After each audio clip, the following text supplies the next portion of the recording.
on to the March Forward Pinellas Board meeting. Please stand for the Invocation and Pledge, which will be led by Vice Mayor Patty Reed. Thank you. Dear Lord, may we take a moment to thank you for blessing everyone here today. We have been trusted to represent our communities, neighbors, and friends, which is truly a blessing. May our minds be open to your presence and guidance in doing what is right by our people. I know each of us are sending prayers to you for your hand's guidance for the people in Ukraine during this terrible time. Godspeed to all in Ukraine and who are heading that way. Amen. Thank you. I pledge allegiance to the flag of the United States of America, and to the republic for which it stands, one nation, under God, indivisible, with liberty and justice for all. We'll start with introductions, and we will start with Commissioner Dave Edgars from our Pinellas County. Dave Edgars, Pinellas County Commission. Michael Smith, Commissioner, Vice Mayor, City of Largo.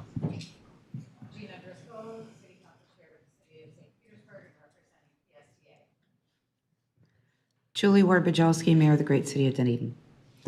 Bonnie Noble, Council Member for Kenna City, representing the inland communities. Vice Mayor Patty Reed, representing the City of Pinellas Park. Karen Seal, Pinellas County Commission. Councilmember Brandy Gabbard, City of St. Pete. Clifford Mers, Commissioner to City of Safety Harbor, representing the cities of Safety Harbor, Oldsmar, and Tarpon Springs. Richie Floyd, Council Member, City of St. Pete.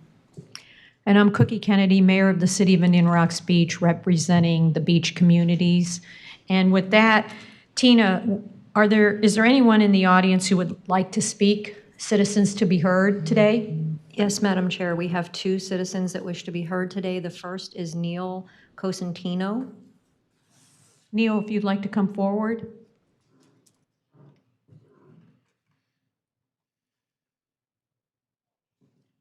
Good afternoon. Good afternoon.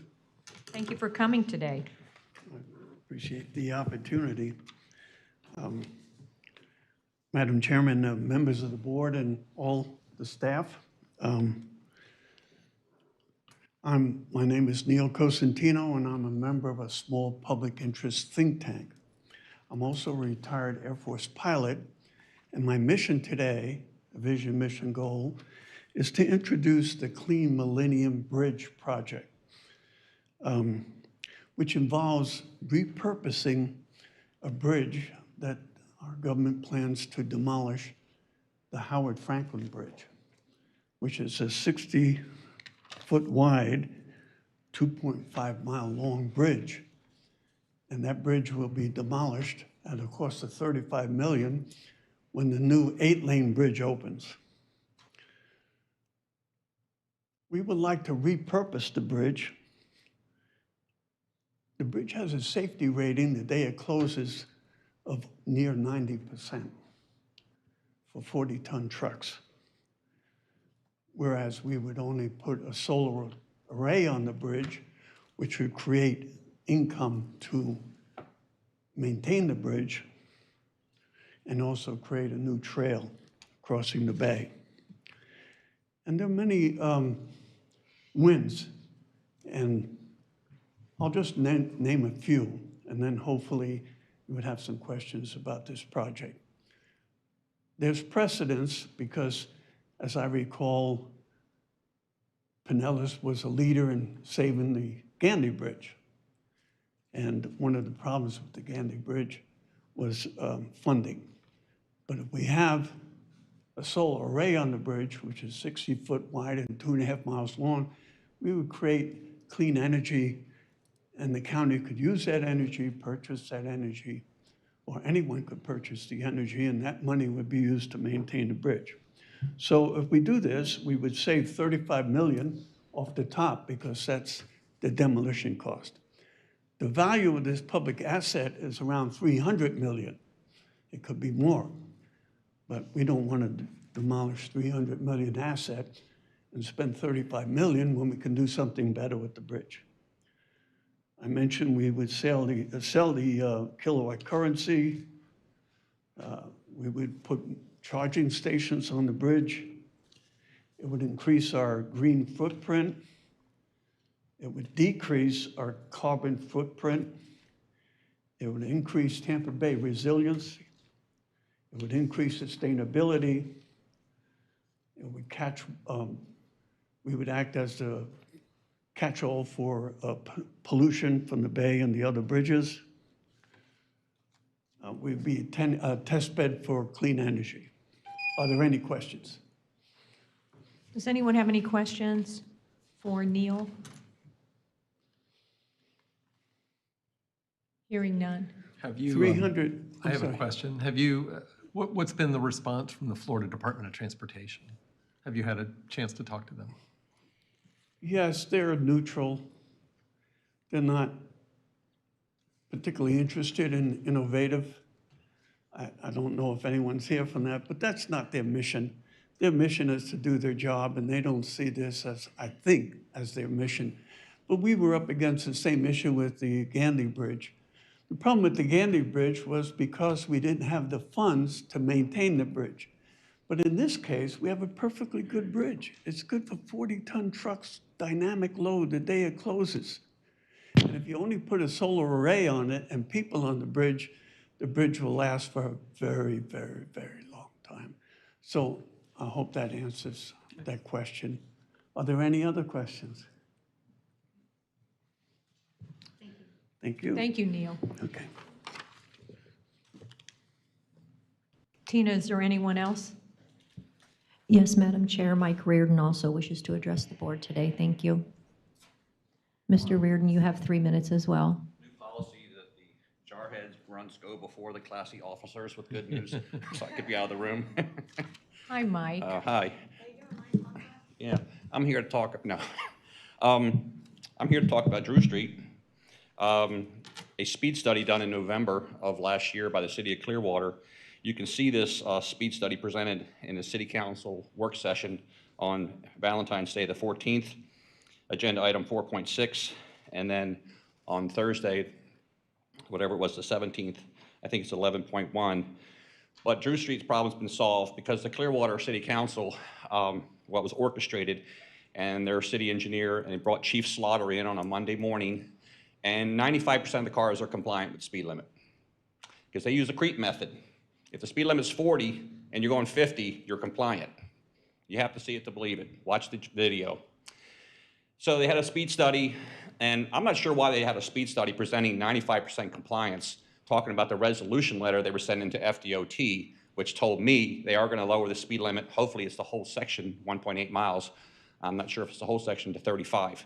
And they're lowering the speed limit to 35 for safety reasons, because no speed study in the world is going to get you down to the 85th percentile, or to lower the speed limit, the formula they use. We already knew that.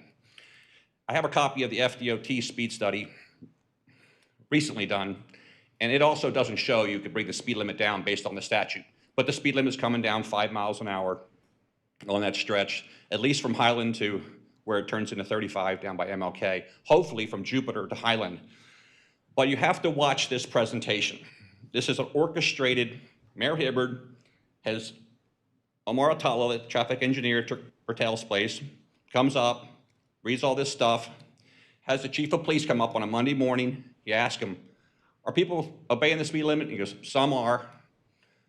95%, because I use the creep method. I have found nobody who recognizes the creep method, especially in a residential area. Cars are going down here. I have the copy of the speed study. There's cars doing 96 miles an hour, 75 miles an hour down that stretch. And then they include the cars that are coming to a stop almost because a person's making a left turn in their driveway or a right turn into a neighborhood. So they're including the cars doing 9 miles an hour, 7 miles an hour, 10 miles an hour in the speed study. If anybody wants it, call me, 727-639-4264, and I'll send you a copy. I got it from public records. So every single time the City of Clearwater Council starts their little playing around trying to kill the streetscape, which they have no authority over, because remember, imagine Clearwater, if it opens on time, will open 6 months to a year before the streetscape construction starts on Drew Street. I will be here to tell you the games they're playing, but I will go before the classy colonels or officers. Thank you again. Thank you, Mike. Tina, is there anyone else at this time? No, Madam Chair, that's all. Thank you, Tina. We'll move on to recognitions and announcements, and I'm going to turn this over to Whit, our Executive Director. All right, thank you very much. Well, I'd like to invite Nushin Rahman to come up to the podium. We are delighted to announce that we have promoted her to a position of planner, and she has just demonstrated a great deal of professionalism, competence. She's taken things and run with them and has shown a lot of leadership within the organization, and I think you see that. Hopefully you see that with the land use cases that she presents to you almost every month. This month she gets a break. But congratulations, we're really proud of you and look forward to having you here for a very long time. Thank you so much, Whit, and it is refreshing to be up here for a reason other than presenting land use cases. I'm sure you all feel the same. I just wanted to take this opportunity to thank Rodney and Whit and the agency for all the support that they provided. And I started here 2 years ago, and that was actually my first position as a planner. So Forward Pinellas is really where I've started my planning career, and I'm really looking forward to the contributions I can make moving forward. And I'm really proud of the work that we do as an agency. So thank you all.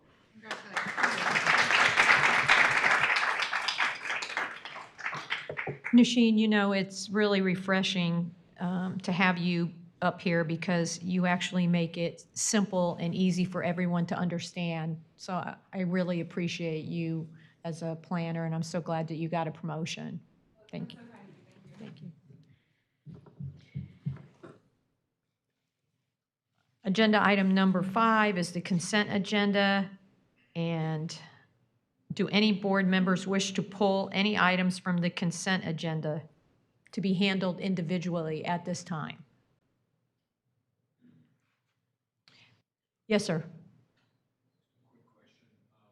Whit, on the, looking at our Citizens Advisory Committee membership list, do we have applications that are filling the pipeline, or are we having problems getting folks on the, it looks like there's a lot of vacancies, I guess is what I'm getting at. Yeah, I think the return to in-person meetings required a little extra effort on our part because we've seen some drop-off in committee meetings since the emergency order expired, which allowed people to participate fully remotely. We are still looking for some additional Citizens Advisory Committee members from North Pinellas County. And Amy and I have a little bit of a strategy to find some of those folks through social media and other mechanisms. But that's probably where we need the most assistance is people who are north of Ulmerton Road, really anywhere. It looks like there's a couple on the beaches, a couple in St. Petersburg, and then a lot of at large. Right. Yeah, so I guess you're right. That could be anywhere. But that could be from anywhere. Yeah. Right. Okay. Thank you. That's Sure. That's my only question, Madam Chair. Thank you, Dave. Is there anyone else at this time? Hearing none. Tina, is there anyone in the audience who would like to speak on this the consent agenda? No, Madam Chair, there is not. Thank you. And at this time, we need a motion and a second. Is there a motion? So moved. Second. Okay, all in favor? Aye. Motion carries. Tina, did you get the first and the second? Yes, ma'am. Thanks for checking. Okay, thank you. Presentations and/or action items. We'll start with 6A, PSTA Activity Report. Councilmember Driscoll. Thank you. The PSTA Board met last on February 23rd. Regarding sustainability, we're moving forward with renewable energy plans to support our electric bus fleet and have been engaging with Duke Energy to consider renewable energy sources and installations on our campus at PSTA. The PSTA Board also received an update on our sustainable strategic plan, which was finalized last year in March. Ava, our autonomous vehicle advantage shuttle, began her tour of Clearwater Beach in late February and will be visiting until the end of March. She will then begin service in Dunedin in mid-April. The PSTA Spring Break Service promotion is back. It's a partnership with the city of Clearwater, offering free rides for which begin on March 1st, and allows beachgoers to park at several lots in downtown Clearwater and get a free ride to and from the beach. The first week of the promotion was fantastic, and we look forward to seeing many of you on the trolley on your way to the beach. The service, that promotion will continue 7 days a week until the end of April. Our next board meeting will be held on March 30th, 2022 at 9 a.m. Thank you. Thank you, Councilmember Driscoll. Any questions for the council person? Anyone for Councilmember Driscoll? Okay, we'll move on to 6B. T. Barta and Witt is going to give the report for us today. Commissioner Long may be here a little bit later. She has a conflict in the early part of our meeting. Just a quick update, T. Barta is having a meeting this Friday prior to the TMA Leadership Group meeting at FDOT headquarters. They've had difficulty getting a quorum lately, so they have a number of business items that they need to move. So their thinking is that they'll have a quorum, since a lot of those members will be also at the TMA Leadership Group meeting. They will be also talking about the 41-mile proposed bus rapid transit project between Pasco, Hillsborough, and Pinellas County.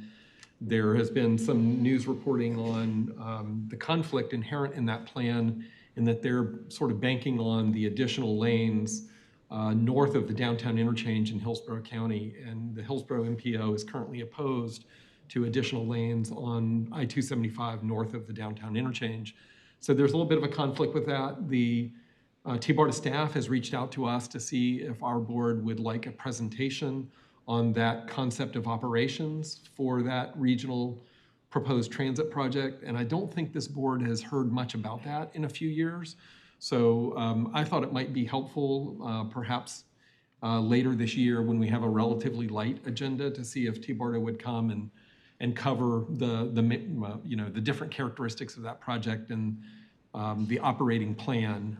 We know we don't have a full agreement, but it has gone all the way through the PD&E process, and parts of that are dependent on the I-275 reconstruction, the Howard Franklin reconstruction, and it seems fairly timely. So unless the board would not like to hear that, we'll try to accommodate them in the next several months.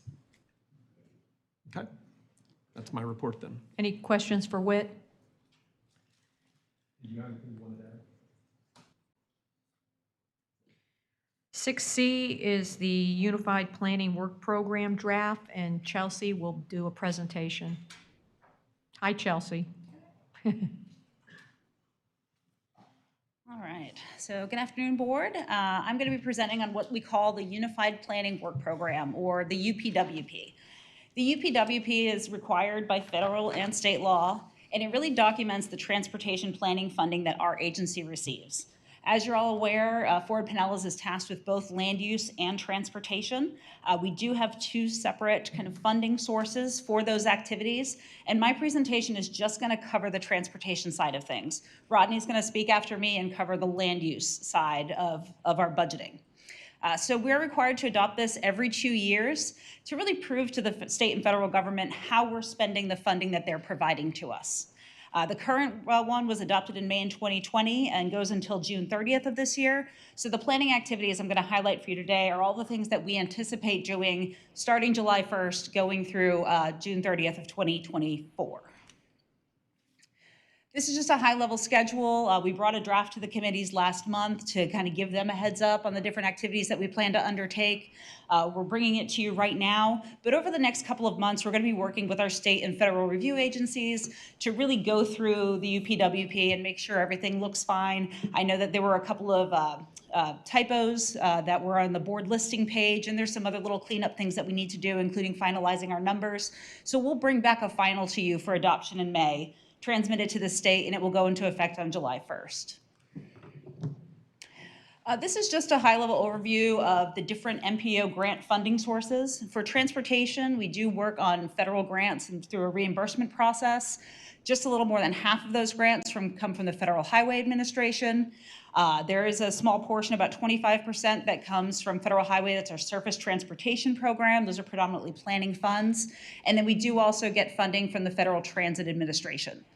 The UPWP is broken into a series of tasks, and I'm going to walk through each one of those for you. And as staff, whenever we work on anything, if it's 2 hours here or 3 hours there, we do have to show how we're even spending our staff time on each one of these different activities.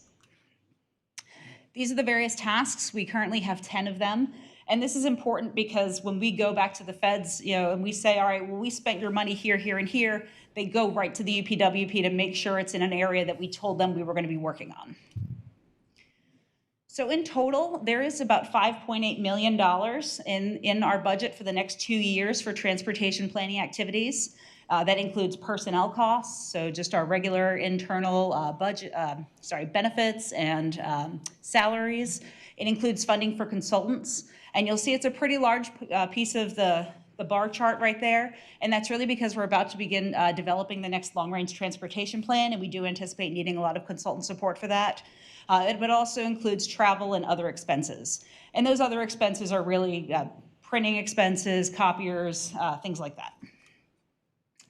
So the first task is our program administration, and it's a pretty sizable piece of that overall pie that you can see. These are our direct expenses that include rent, insurance. We did budget additional funding for some new bike and pedestrian trail counters. As you're aware, we have a number of them up and down the Pinellas Trail right now, but with new trail segments opening, we did identify a need to purchase additional counters in the next 2 years. And we're also going to be looking to purchase some portable trail counters so that we can move them throughout the county at different locations to get accurate trail counts as we need them. This task also includes support to the board and administration, any kind of procurement activities, and also our federal and state certification. Our next task is public participation. This really focuses on our outreach activities, all the work that Amy does for the agency to maintain our website and our social media presence. But in the course of the next 2 years, we also plan to update our public participation plan. Now that we're kind of coming out of the pandemic, we've identified some opportunities for us to really enhance our public participation, to be able to reach more people more effectively. So we're going to be working on that in the next 12 months, and then also updating our strategic business plan that really guides the direction of our planning activities. Our third task is system monitoring. This is really a lot of the behind the scenes work that you don't necessarily see, but you see all the outputs from.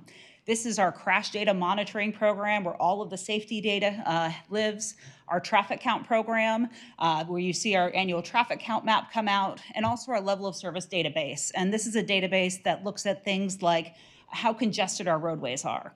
And this really serves as a foundation for a lot of the transportation planning that we do as an agency.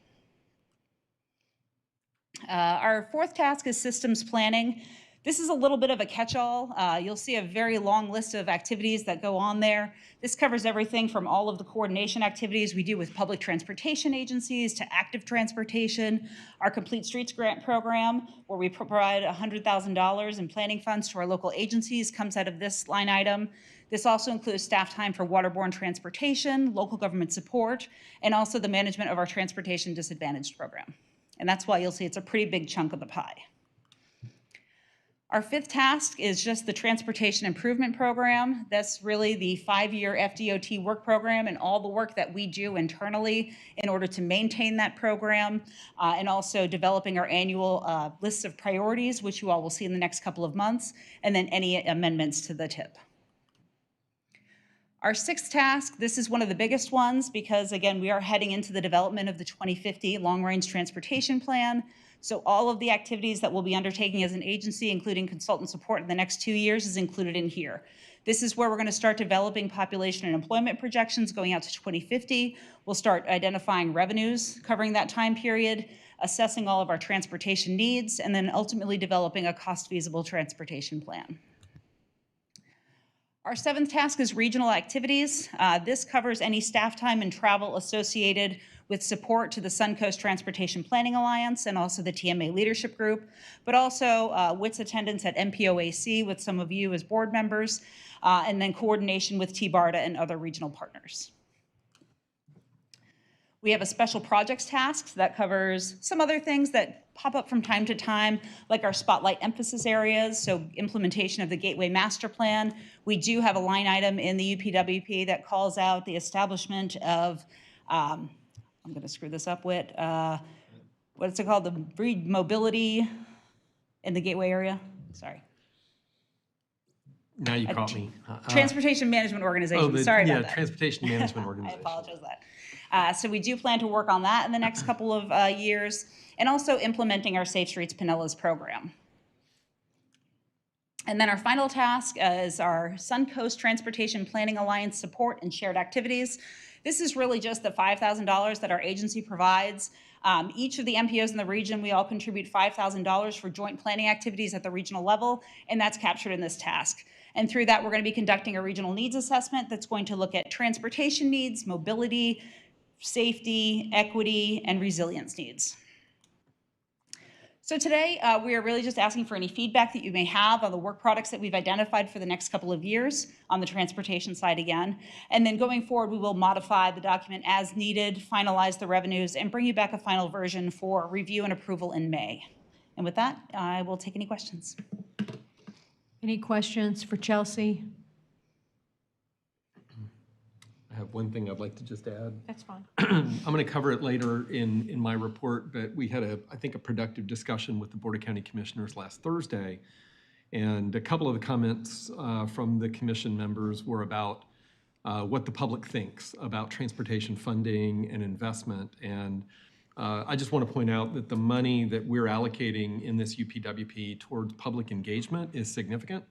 And in support of the long-range plan. Last time we did this 2 or 3 years ago, we had a very helpful, statistically valid survey of public preferences and the need for transportation improvements and better transportation funding and more flexible transportation funding was very clearly heard in that. And in fact, you may remember that Chelsea went through an exercise that showed the public told us they want to spend the money this way, but the constraints on the funding sources that we receive mean we're really only able to spend it this way.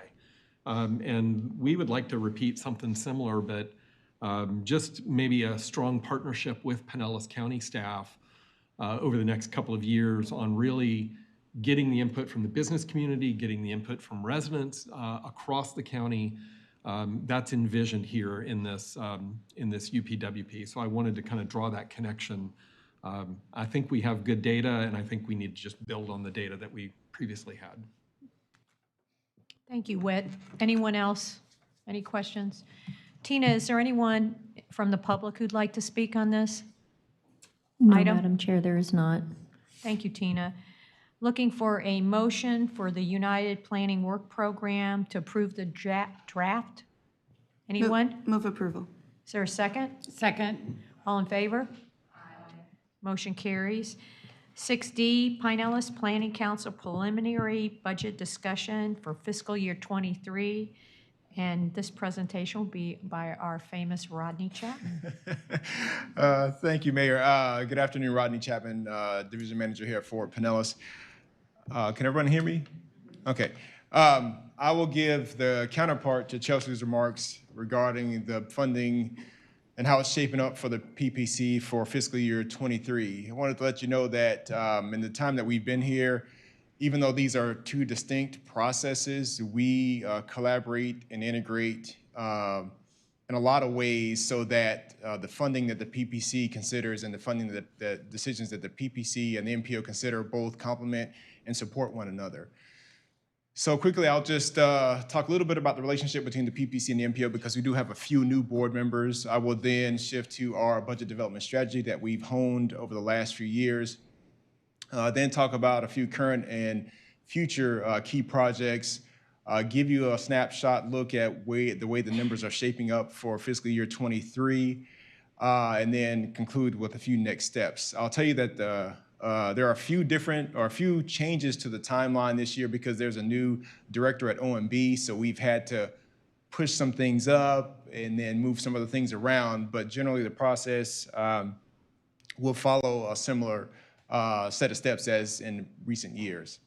So first, in terms of the policy relationship, if you look at the special act, you will see that there's a lot of acknowledgement and emphasis on the fact that Pinellas County is a redevelopment mode, and not only are we redeveloping, but multimodal transportation investments and improvements are critical in helping us maintain a certain quality of life, as well as to help us meet our economic goals. When it comes to the responsibilities of PPC, there are essentially 6 pillars, and that's what that graphic is meant to do, to convey on the right. Our foundation is the administration of the countywide plan. That is through what we talked about earlier with Nasheen, giving you presentations on amendments to the map that is that have were initiated by local governments. We also deal with the strategies part as well as just the rules. We do amend the rules from time to time, and you'll see what we plan to do with a pretty robust package of rule amendments in fiscal year 23. The 3 pillars above that is our suite of technical assistance services that we provide to our local governments. They cover things like general technical assistance. We also provide data analysis, as well as a knowledge exchange series that we created a few years ago, which is a deep dive into a certain planning topic. So our last 2 modules under knowledge exchange have been micromobility, as well as a new way that we will hopefully evaluate the transportation impacts of map amendments. We also serve intergovernmental coordination role, whereby we serve as a clearinghouse and convener or forum for our local government planners. They often are dealing with a set of common challenges, and they come to us to help them figure it out. And often that manifests itself in putting out questions, or when things are more complex, we've actually established subcommittees like we did for self-storage, when we saw a lot of communities dealing with the preponderance of self-storage applications. And then at the top, when we have capacity in terms of staff resources and financial resources, we can take on special projects. So things like the investment corridor transition plan is an example of a more involved special project that our staff undertakes. There's also a fiscal relationship between the PPC and the MPO. Much like your local governments, the PPC has a millage rate, albeit a lot smaller. We are funded through ad valorem taxes, but we also receive revenue from the MPO, and then we also have a small interest-bearing account. The PPC pays the salaries and benefits for all the staff members, and then invoices the MPO for those costs. So essentially, the PPC serves as the float for both those working on transportation and land use.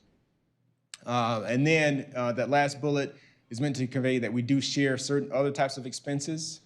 There are some expenses that the MPO is not allowed to cover. So things like professional memberships, special events like our legislative workshop we had over the summer aren't things that are eligible MPO costs, so the PPC absorbs those expenses. And then there are some things like rent that we can jointly share, and we do that regularly. We have a 16-member team. They are very talented and dedicated, and you know, as I think you've heard from our staff, even today, that we have a high level of morale, and people are very proud of the work we do and the people they work with. We have 2 open positions currently, but what we've seen is there is a bit of a challenge in the labor market. There are sort of new things to consider, and we have found that we have to be mindful of doing things differently in order to attract and retain our workforce.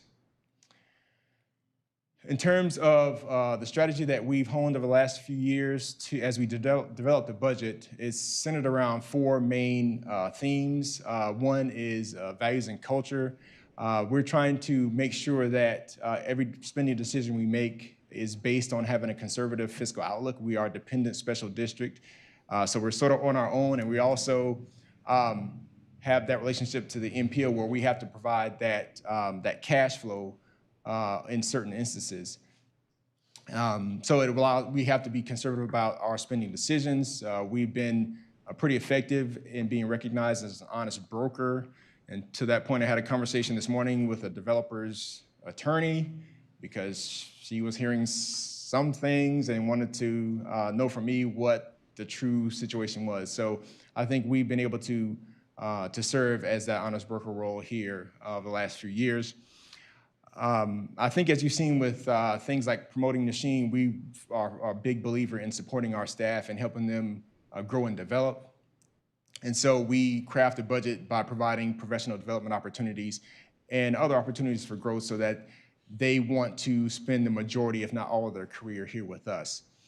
And then lastly, we want to make sure that we have the resources necessary to be a communicator, both internally with our staff, but also externally with the public and our stakeholders. Whit often says you can't communicate enough, and I think our budget decisions do reflect that.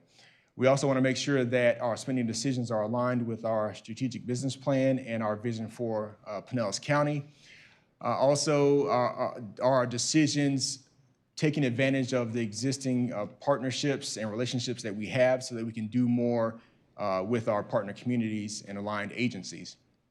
And lastly, technology is really changing for the planning profession, and what we found is there's software and other data sets that are out there that allow for us to bridge certain knowledge gaps as well as just make better informed decisions. And so we want to make sure that we're providing the opportunity or the ability to invest in those new technologies. So for fiscal year 22, this is a list of those key projects. You guys have heard a lot about most of these, but I'll just reinforce the fact that we do continue to provide a high level of technical assistance to our local governments. This year we've been asked to actually serve as a planning staff on one of our beach communities, which is something that we hadn't done in the time that I've been here. And that's what we've seen is that for the smaller communities that don't have the staff or the expertise, they often come to us for a project or a particular issue, but in some instances, they're asking for us to almost provide that day-to-day planning services. For fiscal year 23, we will have carryover funds for those first two projects, the Investment Corridor Transition Plan and the Urban Design Services Pilot Program. You did approve the scope and budget for the Investment Corridor earlier on the consent agenda. And then for the Urban Design Services Pilot Program, that's taken a little bit longer for the county to execute their part of the agreement. So we think that we will have carryover funds into fiscal year 23 for that project. And then our work on the countywide housing compact is really just our staff time, and that effort will continue into the next fiscal year. What you may not know is all the communities in Pinellas County are moving into the window where the state is mandating that they evaluate their comprehensive plans. And so we've been contacted with 8 communities so far who have asked us to assist them in that state mandated review of their comprehensive plan, and we think we have the staff resources to complete that request. Next year, we also will be working with Psta, City of St. Pete, and City of South Pasadena on the second phase of the Sunrun Horizon Development Study.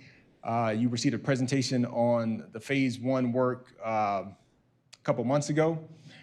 Phase 2 is going to be a little bit different in that the work will focus on design guidelines and visualization so that we can be clear with the development community about what type of development that we want to see come out of the ground adjacent to the Sunrunner corridor. As I mentioned before, we do anticipate having a pretty robust amendment package for the countywide rules to reflect current planning effort recommendations, such as the Target Employment Industrial Land Study. We are making some potential changes to how we assess the transportation impacts of future land use map amendments, and we've affectionately called this the Multimodal Accessibility Index. And then we've also been asked to look at a new way of measuring development intensity for residential uses. Instead of using a units per acre approach, we've been asked to look at a floor area ratio, which is more of a form-based approach to that. And then lastly, Pinellas County Economic Development has asked that we help them with the next Economic Development Symposium. And so we anticipate in the summer of 2023 that we will be working with them on that initiative. And I also just highlight that we also plan to continue our fellowship with the University of South Florida's Department of Urban and Regional Planning. This will be our 3rd year of the fellowship, and we found it to be a mutually beneficial relationship because the graduate student gets real-world experience, and we also are able to get a lot of good work out of that person for not a lot of money, quite honestly. So the snapshot for revenues for fiscal year 23, and again, these numbers will change, but we want to come before you and give you a sense of how things are shaping up at this moment. The budget outline that we submitted to OMB a couple of weeks ago maintains the current millage at 0.0150. The guidance from OMB has asked us to budget for a 6.8% increase in property taxes. That results in about $94,000 compared to fiscal year 22. We also are budgeting for more revenue from our local assistance. So those 8 communities that we're going to work with on the comprehensive plan update, that work will be about $20,000. But we had budgeted 5 last year, so it's about 20, so a $15,000 increase. And then, as I mentioned before, there is a carryover for those 2 projects from fiscal year 22 into fiscal year 23. So for the investment quarter transition plan, and then for the urban design services pilot program. And the pie chart to the right gives you that breakdown of the revenue sources, with the beginning fund balance, the interest account, the local assistance dollars, the ad valorem taxes, and the revenue received from the MPO for salaries and benefits. So the expenses are shown here. The operating expenses are projected to decrease by about 18% compared to fiscal year 22. As you may recall, those of you that have been around for a while, there was a directive that the board had asked us to spend down the unassigned fund balance, which was at a healthy level, and we've done that. So that by that spending down of that revenue source, we don't have as many dollars to put on special projects, for example, and so you see that reduction in funds there. One of the other large line items in the expense part of our budget is our intergovernmental service charges. We've talked about that probably the last 2 or 3 budget cycles. And we do have a placeholder number, I'll call it, in the budget right now, but those service charges have not been finalized. And I guess if I'll go and pivot a bit and go back to this previous slide just to draw your attention to something, because when the MPO and the PPC merged, there was a lot of thought that went into it. I was looking at the special act this morning, and it goes back to 2012, and a lot of good, thoughtful work has led us to where we are today. But one of the things that that we've noticed is that there is a structural imbalance in the amount of revenue that the PPC brings in through property taxes and the expenses. So you're looking at, if you look at the orange and the blue, you're looking at $2.7 million or so. So that's your property taxes and MPO charges for services. And again, the interest and the technical assistance dollars are much smaller, but still part of that funding mix. But if you take out that beginning fund balance and look at just our expenses when it comes to salaries and benefits and your operating costs, you're about at $3.3 million. So without that beginning fund balance or that healthy reserve, we don't have the amount of revenue to keep sort of the train rolling and keep doing the good things that we're doing. And that's why, we talked earlier about having a conservative fiscal outlook. That's something that we have recognized that allows for us to continue operating. But at some point in the next, I'll say, few years, we'll have to have a conversation about adjusting the millage rate so that at least we're bringing as much revenue to cover our basic operating expenses. Because right now we aren't doing that, and we haven't done that since in the time I've been here. So lastly, as I told you before, these numbers will change. These are preliminary. We will continue to refine these with the Office of Management and Budget over the next couple of months. We do have a sit down with the county administrator to review our budget in April. We'll follow it up with another discussion with the board and with our board in June. We'll go to the county commission in June as well with a budget information session presentation, and then wrap up the budget development process for fiscal year 23 in July. Any questions?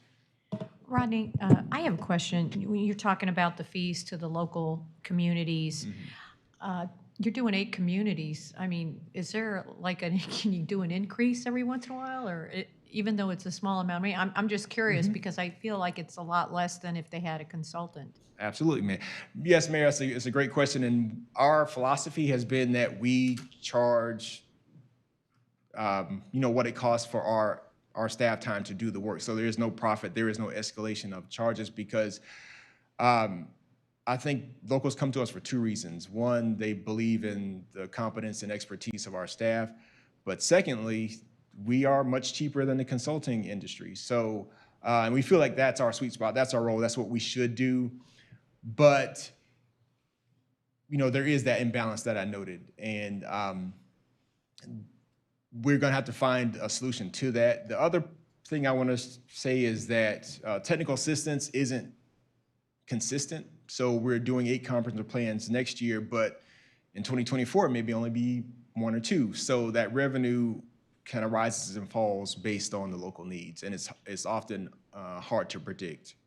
Have the fees already been expressed to the communities, what they already know?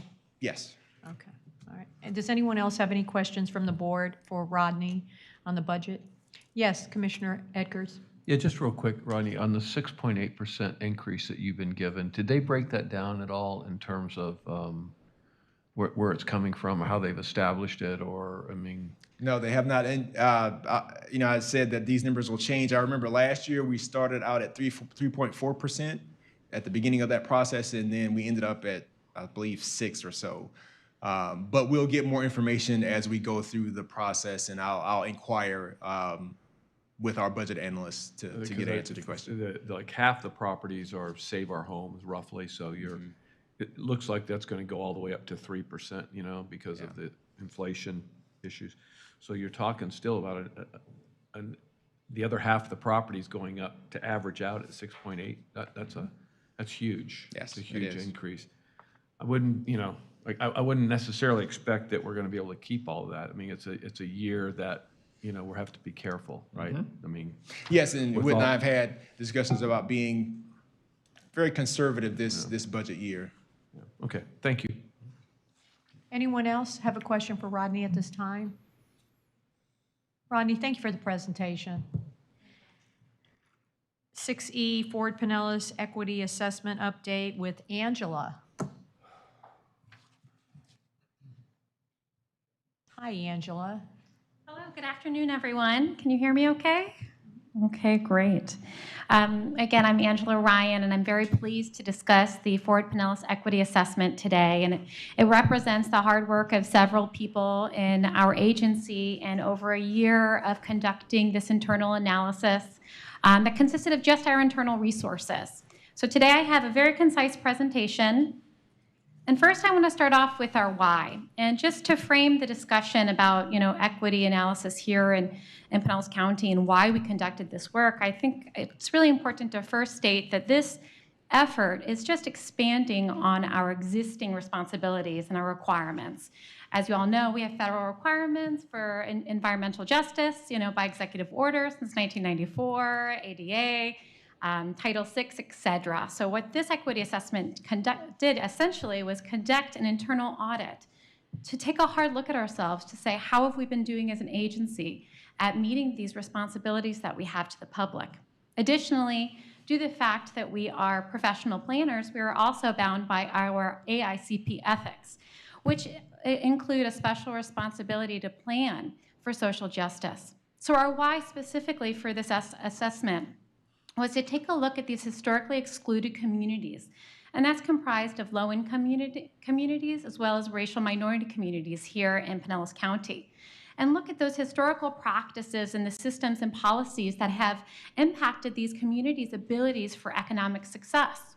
From that data, again, looking internally at our activities and our impact on the community, to develop a strategic plan to ensure our work here at the county-wide level is inclusive and results in equitable outcomes for everyone in the community. And our evaluation parameters were based on essentially a three-pronged process.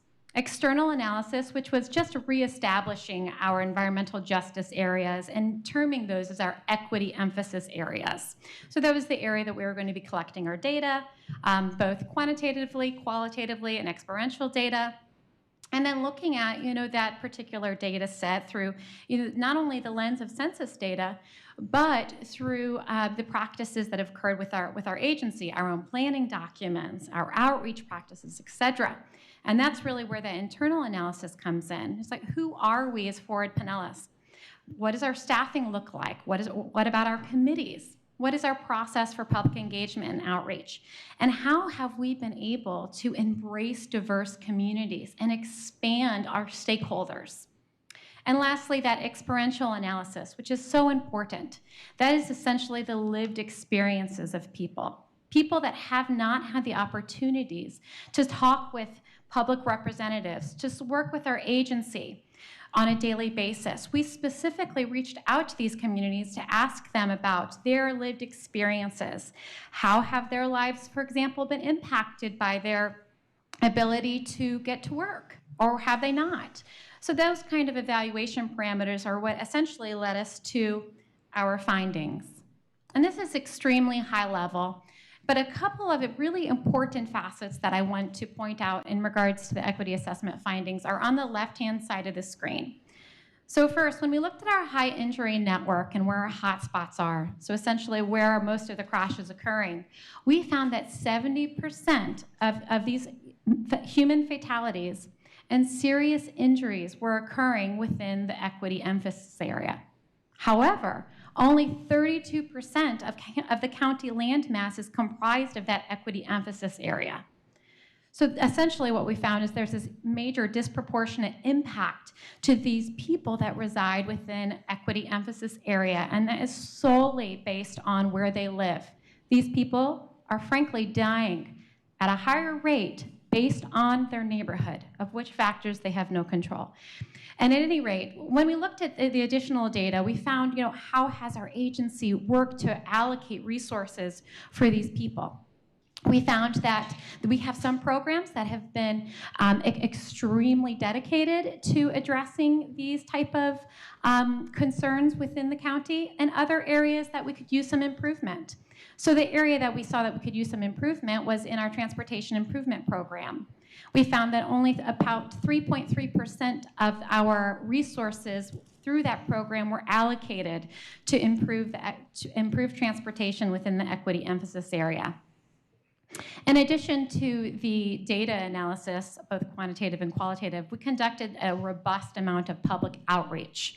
We had survey, focus groups. We met with different organizations and different individuals throughout the county to get their feedback on what they need, what would make their lives better, essentially, in regards to the responsibilities of which Forward Pinellas provides throughout the county. And what we heard loud and clear are listed on the bottom right-hand side of the screen here. You can see that people said that they wanted increased opportunities for public transportation, new mobility options, affordable housing, quality employment, access to healthy food, and opportunities for political voice so they could be a part of the process. And again, that's just a high-level summary. And I'm going to go into the equity assessment action items here, and these are based on the findings of equity assessment over the last year and a half. And essentially what we've created is a 4-part equity policy, and these will be internal policies that the agency utilizes during our normal day-to-day operations. And the first one we have here is remove barriers for political voice. Essentially expanding our network of stakeholders, improving access to all people in the decision making. And that, of course, is through the agency's public participatory planning processes. But the difference here is being very specific about identifying opportunities for people that speak different languages or have different racial makeups to be part of the process. So ideas that we have here are concepts such as a committee composition, expanding our existing agency committees' diversity. And then, as we all know, we have the board reapportionment that will be aligned with this new census data. We have the opportunity, for example, for 25 seats. Is there a equitable representation on the board? That will be certainly something that is required, but we'll be able to look at that through an equity lens. And lastly, the last bullet here, expand opportunities for public engagement. And we have such an incredible staff at Forward Pinellas. I just have to say, I'm just always honored to work with this incredible team. And the outreach that we do is so meaningful. And essentially, what we're providing here is just targeted outreach and communication within our equity emphasis area to allow for all people to participate in the planning process. Before you, Angela, I want to interrupt you just 1 second on that last thing. I think that's a powerful statement. People like me don't have time to be involved in the political process, and that is by design. And I will tell you, that's exactly, even myself, when I started, 20 years ago, a young entrepreneur trying to make a living, raising children, you don't have time. And so how do we, as a group, figure a way to get people to be able to get into the political process and be a part of what we're doing, but also not take away from their job that they, come here. I know myself, and I'm just using myself as an example. When I'm here, I'm not making any money. And in my city, I get paid more than anybody, which is $600 a month. So does that $600 compensate for all the time that I'm on all these different agencies? And believe me, I'm not being a whiner. I want to participate, but. Cookie, the answer is no, it doesn't. And that's what I'm saying. So, I mean, here we are, we're doing this, but where do we go from here? I mean, how do we, Dave, what can we do? You don't have meetings at 1 o'clock in the afternoon. You don't, this is not, I mean, honestly, it's not, we do public hearings at the county and we don't do them until 6 o'clock. And not that that's perfect by any stretch of the imagination, but so if you have a particular piece of property that's being considered for change, folks in theory are at home, but not necessarily. They've come home from a long day of work, they're getting dinner ready, they're getting homework, and everybody's doing their thing. So whether it's an equity issue by race or ethnicity or just busy people, it's hard to get folks engaged. And so if you do it at 1 o'clock in the afternoon, it makes it nearly impossible. So if you're talking about ways to have access, it's having evening meetings.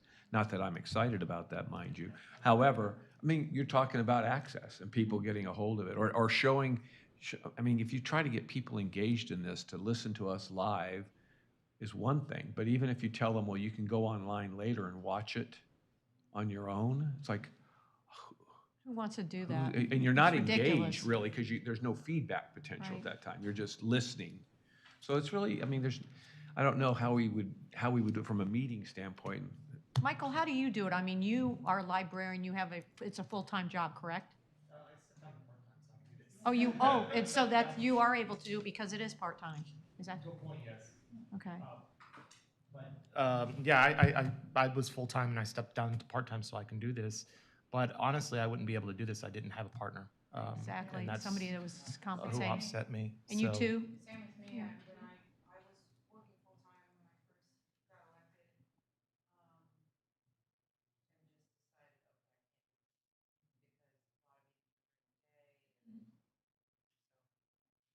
Anybody else want to add to that at all? I mean, you can work around it, obviously, Brandy, because you're in real estate, but it's still. It still dramatically impacts. Right, right. Because your availability. Yeah. But then add a layer on top of that of having children. Right. I have an 11-year-old for many years until this year. I was the only person on our council that had young children.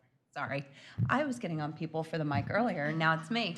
But yeah, I mean, if you were talking about, the various levels of diversity. I mean, if we want young people involved with young families, that makes things even more challenging. And there's a lot of intellect out there that we would love to draw from, but they just don't have the bandwidth to give it.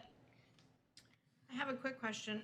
I'm new here, that's my newest statement, but, and running businesses and doing what we do, I can kind of move things around, and I have, my husband who does a lot of stuff, but we make our meetings according to us, not to the people who we want to draw, more or less. We make them to what fits our schedule, right? We're here during the day.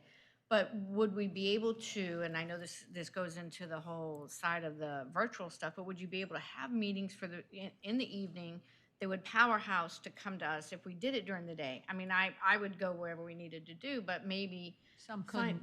And something, then they could even do if it it on was a virtual meeting, because they're giving us information, right? They're doing with the committees and so forth. Even if you were allow them to say, hey, I don't have a babysitter, but I'm going to sit at the kitchen table and I'm going to be virtual with you.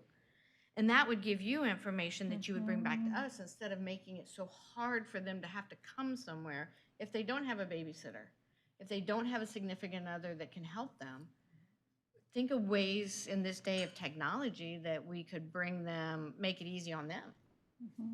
Karen, I think you wanted to say something. I just wanted to share a brief story. When I first was elected to the Clearwater City Commission, I had young children, and I needed an extra half an hour to get them to school in the morning. So I asked my fellow city commissioners, I said, could we start our meeting a half an hour later? And they all said no. And it was just like that half an hour was, then I had to find somebody who could babysit for that half hour. And you're right. Now, the other issue is in Tallahassee, they're restricting our ability to meet virtually. And that's, I agree with you. We should be using technology so that we can have more outreach and have more input. And I do think that's the one positive thing that's happened at the county commission is, people can Zoom in under citizens to be heard or on any agenda item. However, that being said, that can be daunting for people as well, because suddenly, we've got to figure out, I think, a better way of letting people know the order in which they're going to speak, because all of a sudden you call somebody and they're like, whoa, I'm on. And so I just think this would be something that we all should give a lot more thought as to how we can bring people together and get the information. The final thing that I would say is acronyms. It is so difficult to understand what we do. It sure is. Take it from the new person. Somehow we need to make it friendly. And then I'll say one more thing was through junior achievement, they had, for many years, I went to third grade classes and taught about planning and zoning. And this was before you were here, Whit, but I couldn't get the MPO staff to the MPO executive director to agree to let staff go out and teach some of these classes. And it was just a one-day thing. And it was so valuable because we literally taught them how to plan and zone. We had a grid and we said, where would you put a house and a park and all kinds of things. And they got it and they were excited. So when you talk about trying to reach the 6 to 12-year-old, that would be a perfect program to do. We were in the executive committee the other day, we were kind of talking about some different things, and I will bring it up later, but one of the things that I would like to see, because this is my last year and on the board, was we were talking about having a meeting with all of us to kind of talk about, as we move forward, our hopes for Forward Pinellas and some of the things, and maybe this could be one of the things that we bring up in that meeting is, how do we get more people, whether they're young or whatever age, to be involved. We had a really contentious meeting last night, and a young girl, she couldn't have been, I don't even think she was 20 years old.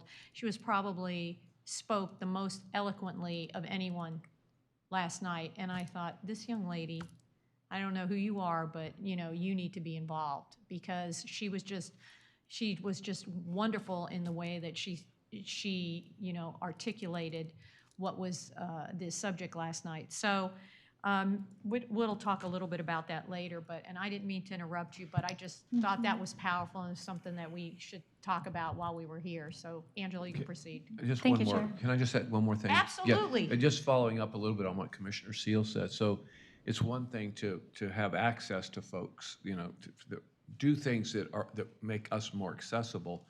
But if they don't understand exactly what it is that we're doing, and no insult to planners, or sometimes when we're in that strategic thinking mode, but that doesn't translate. So if we're trying to connect with people to let them know, why would you be interested in sitting in on this meeting? I mean, it's like, well, we got a long-term strategic plan, and it's like, well, that's 2050. We're talking about what are we doing today. So there was a gentleman here earlier that comes frequently and talks about Drew Street.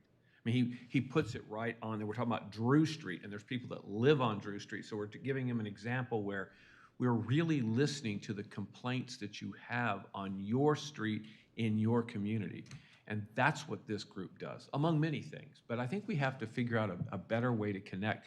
We've always tried to figure out how do we get folks more involved. And well, along came a pandemic, and people started seeing what county commissioners do, and they really perked up. Like, that's what you're responsible for. And we've had more engagement, for better or for worse. Sometimes you're like, oh my gosh, be careful what you ask for. But truly, people have started to see what we do. And it's for them, or maybe they against them in some cases. But they really, I think so some of that we're gonna have to do more of. I think really educating people on what we do on a practical level. Otherwise, even if we're accessible at 7 o'clock at night, You want to, you want to say anything? Just because we're a school teacher, I don't know if you had any thoughts. Yeah, of course, I think everybody here probably does have thoughts. I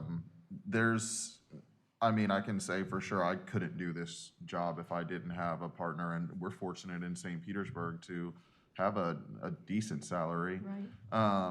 But yeah, with the cost of living what it is, if I was not married and without children, I couldn't afford to do this. Not to mention just what it takes to run for office. I was lucky that I was on leave from work whenever I decided to run for office. And so had that not been the case, it never would have happened for me. It's a lot of work to even get here in the first place. And so, and then that doesn't even mention, I've foregone career advancement to be able to do this.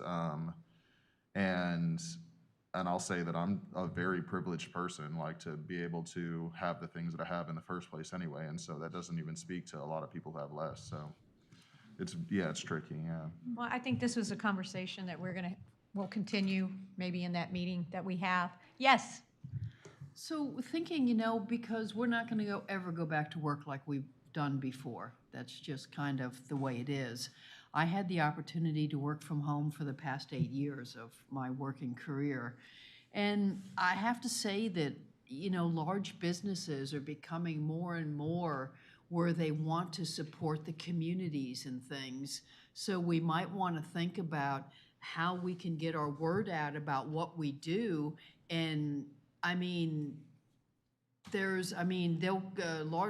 lot of businesses, I've worked for large businesses, will give you time off for community, membership, doing things for the community. And so maybe we can look into something like that where we're talking to businesses and seeing if we can get the community involvement from the businesses, and they actually give them time off to do that. So that's one thought, especially if you're working from home. You can arrange your schedule and, you can go to a meeting. A lot of good ideas. Well, we're gonna have this discussion if we have our meeting later down the road. Okay, Angela, I'm sorry I interrupted you, but I think it was important, so. Chair, thank you. I think that was a great discussion, and I really appreciate everybody's remarks and you sharing your lived experience. And something that I definitely heard from everyone is, how do we meet people where they're at? How do you get people engaged that don't have internet access? I have to say I've personally been a government employee for a very long time. How do you engage people that have a distrust of the government? Those are all very difficult questions, and much of our data that we've conducted in regards to the outreach, as well as our listening sessions with the public and equity experts, we asked those exact answers, those questions, and got answers. So based on the feedback that we received from the public, we put together these 4 policies. And I just have some strategy examples here, but this is in no way is complete picture of the entire plan that we have moving forward. And essentially, the plan is 3-part. It's near term, midterm, and long term. But what's really important about the midterm and long term, I'm not going to skip ahead by going through this, but it's this concept of continual monitoring. And that's something that we all have to be engaged to do. And that really feeds into this next policy, which if you can see on the screen here, it says, develop long-term relationships which move at the speed of trust. And essentially, that's going to take time. So the answers to the questions that we have today that we ask of ourselves are going to take some time, and they're going to require transformational processes, not transactional. So we've been working with the public quite successfully, asking them about a specific project. Now we need to ask them about their lives and to be part of our process. And that's what's going to be transformative. It's time consuming, but it's well worth it. And that is essentially the outcome of this equity assessment. And policy 2 here supports that concept, which is that local organization collaboration. And so well put already was that concept of the public-private participation processes, is that those relationships certainly can go a long way. And here we have the objective is this grassroots efforts, and that's essentially expanding our stakeholders and partnering, cross-jurisdictional, cross-sector, partnering with different entities throughout the entire county, throughout the entire Tampa Bay area to achieve social equity. Essentially, that's need-based, because that's what we found from the equity assessment. We have a need. We have to address it. And the strategy examples here are concepts that are already indicated, but establishing these long-term relationships. We already have a new relationship with SPC and a multitude of new stakeholders that they are now part of our process, but we have to maintain those relationships. Also, what we heard loud and clear from the public was this dire concern regarding housing, affordable housing.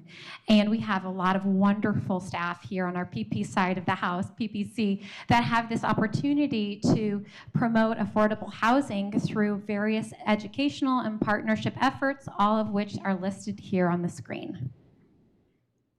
And equity policy 3 is increase access to opportunity.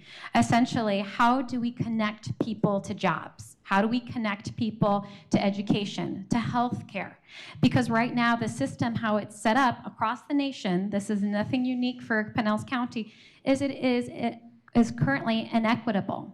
People do not have equal options and access to education. And something that we heard that was really important that's on the screen here, it is not lack of aptitude, it is lack of opportunity, which holds people here back.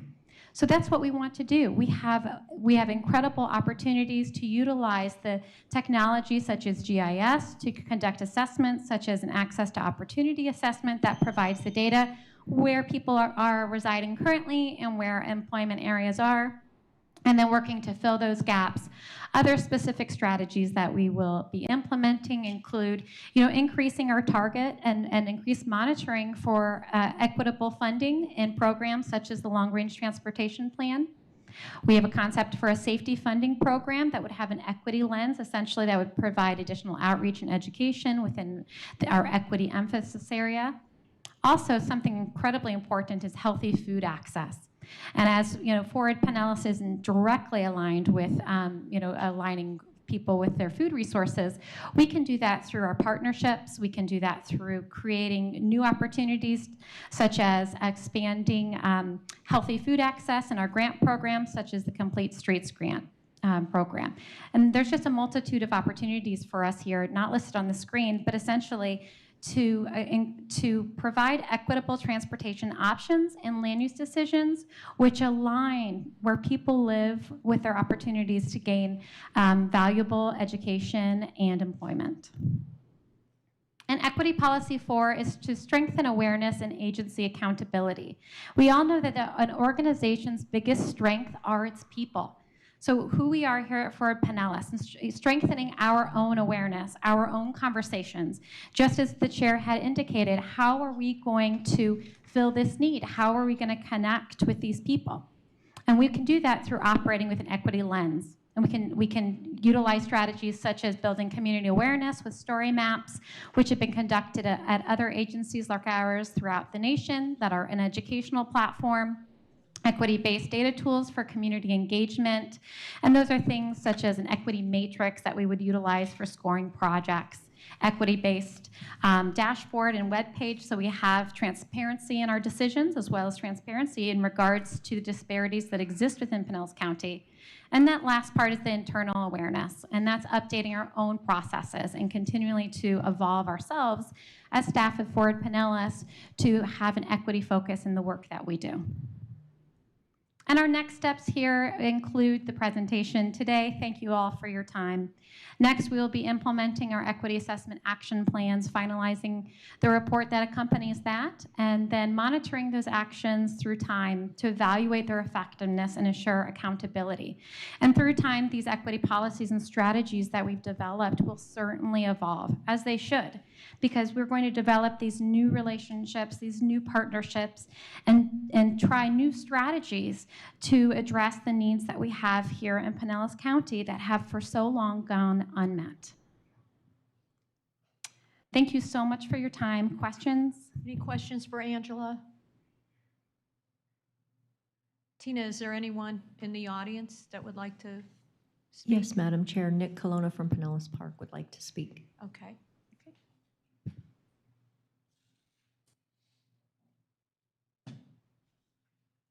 Good afternoon, Nick Colonna, Planning and Development Services Director with City of Pinellas Park. How you doing? This was a great conversation. How's it going with? And I wanted to add something that Angela actually did, but I'm just gonna, since I've put my name in the speak, I'll say something. It is the hardest thing to do as a planner, is to get your community out. It really is, and you're experiencing that, to engage. If we have 5 people at a meeting or 10 people at a meeting and half of its staff, we're actually happy some days, which is not the way you want to do it. When I was out working, started out way back when in Denver, Colorado, and I worked in San Antonio, Texas. One thing we did, and Commissioner Steele hit it a bit, we worked with the middle schools and high schools in trying to change mentally and culturally what planning and what government and civics was about. We did a thing back in the 90s called, you probably remember this, Box City, which is literally teaching about planning and civics and learning how to build your community and build it up, and it worked well. I think a group like this, Forward Pinellas, is a great opportunity to kind of reinvent a more modern version of that. And I know there's a few of us planners out there, including myself, that will spend some time to help. The other thing too is public art. Public art is a great tool to engage people. And it's not having public art for the sake of having public art, a medium, sculpture or a painting or whatever it is look at our infrastructure and have the infrastructure we put in to improve our communities, our neighborhoods, identify that. That is another rallying call for that. So something to think about as we do this. This is a great team here. I've worked with everyone here the last couple of years, and I just wanted to add that. It's a great conversation. Thank you. Thank you, Nick. Tina, is there anyone else in the audience that would like to speak? No, ma'am. Angela, I just had to add this. When you were talking about how citizens are distrustful of government, in this meeting that we had last night, where our building holds 187 people, and they were 3 deep all the way up to as far as we would let them come on each side. And when you're in mass or in a pew and you have to stand because there isn't any room, okay, the whole place was packed. They were even outside the door. And when you were talking about the mistrustful piece, they were definitely not happy and not trustful of government. And it was that kind of a group that was in there, the majority of them, or a large portion of them. And I didn't have my shepherd with me, Luna, because she seems to be an icebreaker, but I walked around and in and out of every single person there and hugged them, and I figured shook hands with whoever, and only one person said something smart to me, and of course then I had to be smart back, but that's who I am. But, my point being is, it's almost like you have to give the love no matter what, to show that, you know, there are some of us that are around that are not like that. And that was an experience. My father, who I always tell everybody taught government. I mean, I was born into an activist family, and I said, you know, I told everyone he would have loved this, regardless of sides, because, you know, at the end of the day, we're going to try to come together, the bad, the good, the ugly, the beautiful, and try to make changes and make our county and our cities a better place. So it was an interesting experience, and I really, really appreciate you, Angela, with everything that you said today, and I think the rest of the board does too, so thank you. Thank you. We have a great team here, and I just have to commend all the wonderful work they've done. Thank you, Chair. We're going to have an action item on this, so we need a motion. Move approval. Okay, and is there a second? Second. All in favor?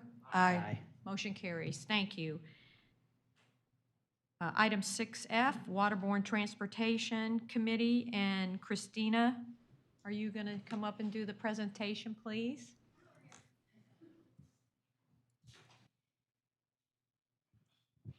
Hello, everybody. Can you hear me okay? Yes. Thank you so much for having me today. My name is Christina Mendoza, and I'm a principal planner with Forward Pinellas.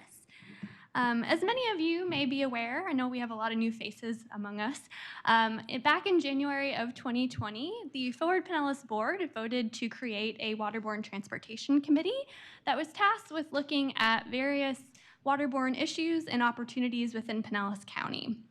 So we've been working with this committee for the past 2 years to develop a set of recommendations that we're here to present to you today. But before I get to that, I did want to just provide a little context on the committee in case not everybody is aware of what we've been doing. The committee was created with the goal to support the success and expansion of the waterborne transportation system within Pinellas County. The purpose was to discuss the role of the public sector in providing continuing support for the development, operation, and monitoring and reporting of waterborne transportation services.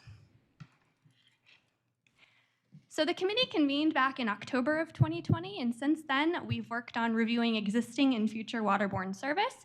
We've identified a system plan vision for waterborne transportation within the county and regionally, and we've developed cost estimates and a ridership forecast for each of the routes identified in the system plan.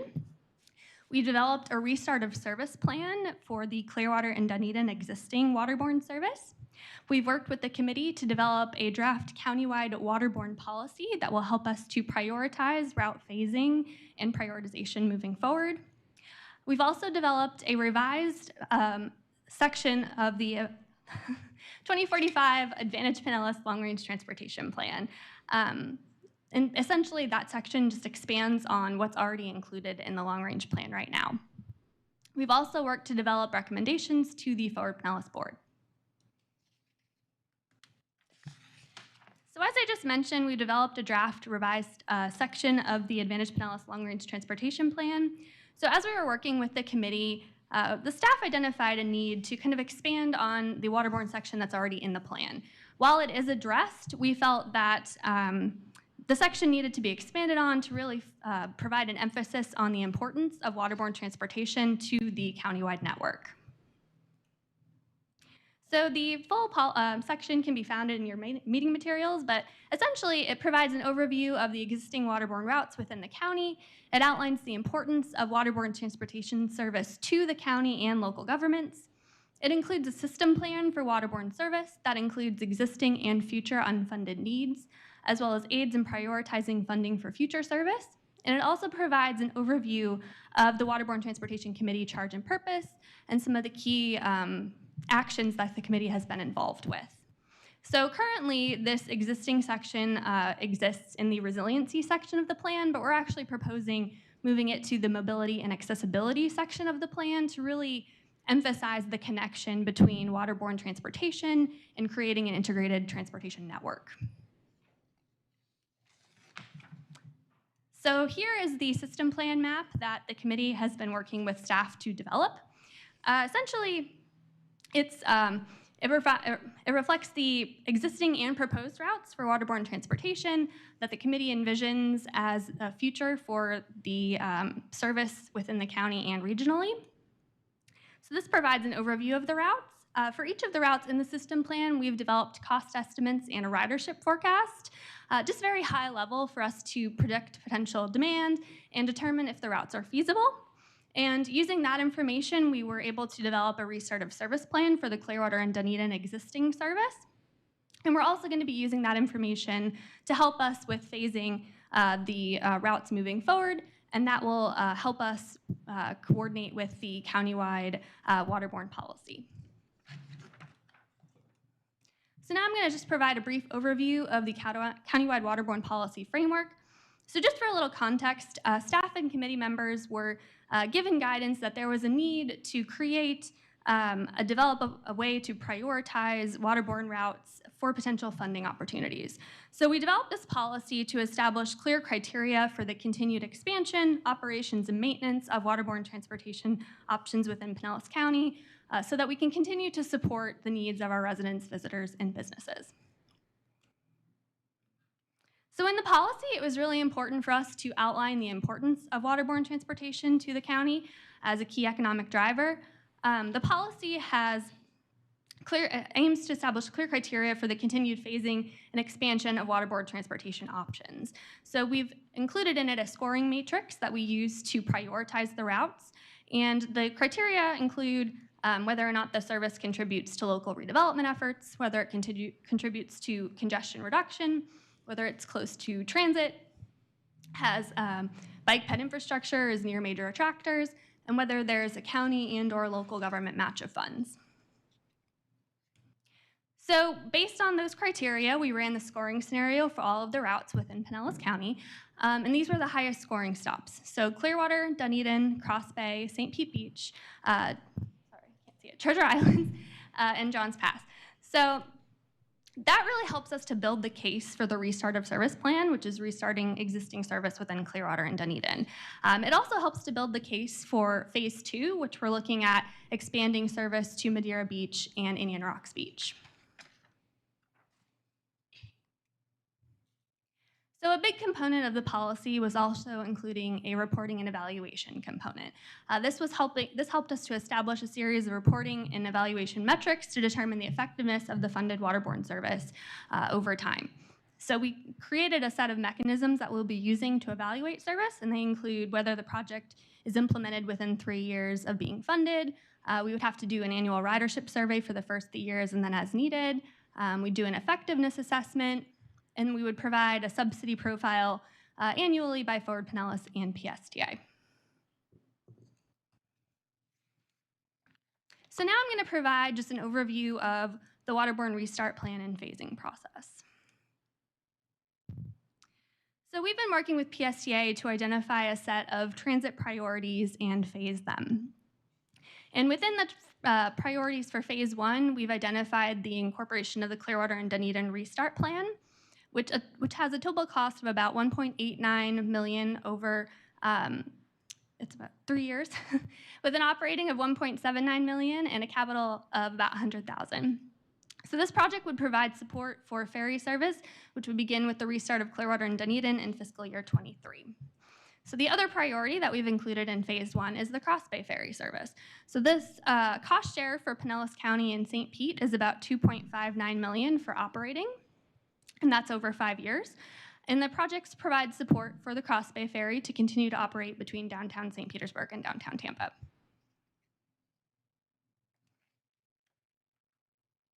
And then the transit priorities phase 2 includes waterborne service system expansion to Madeira Beach and to Indian Rocks Beach. The total project cost is about $10.9 million. The operating is $7.36 million over 5 years, and then there would be a capital one-time cost of about $3.6 million. So this would include a capital investment in vessels and 4-day-per-week low-frequency service. It would provide service to it would purchase additional vessels and increase span for service beginning in fiscal year 24, as well as Madeira Beach intercoastal service to IRB Indian Rocks Beach in fiscal year 25. So now I'm just going to provide an overview of the proposed recommendations from the Waterborne Transportation Committee to the Forward Pinellas Board.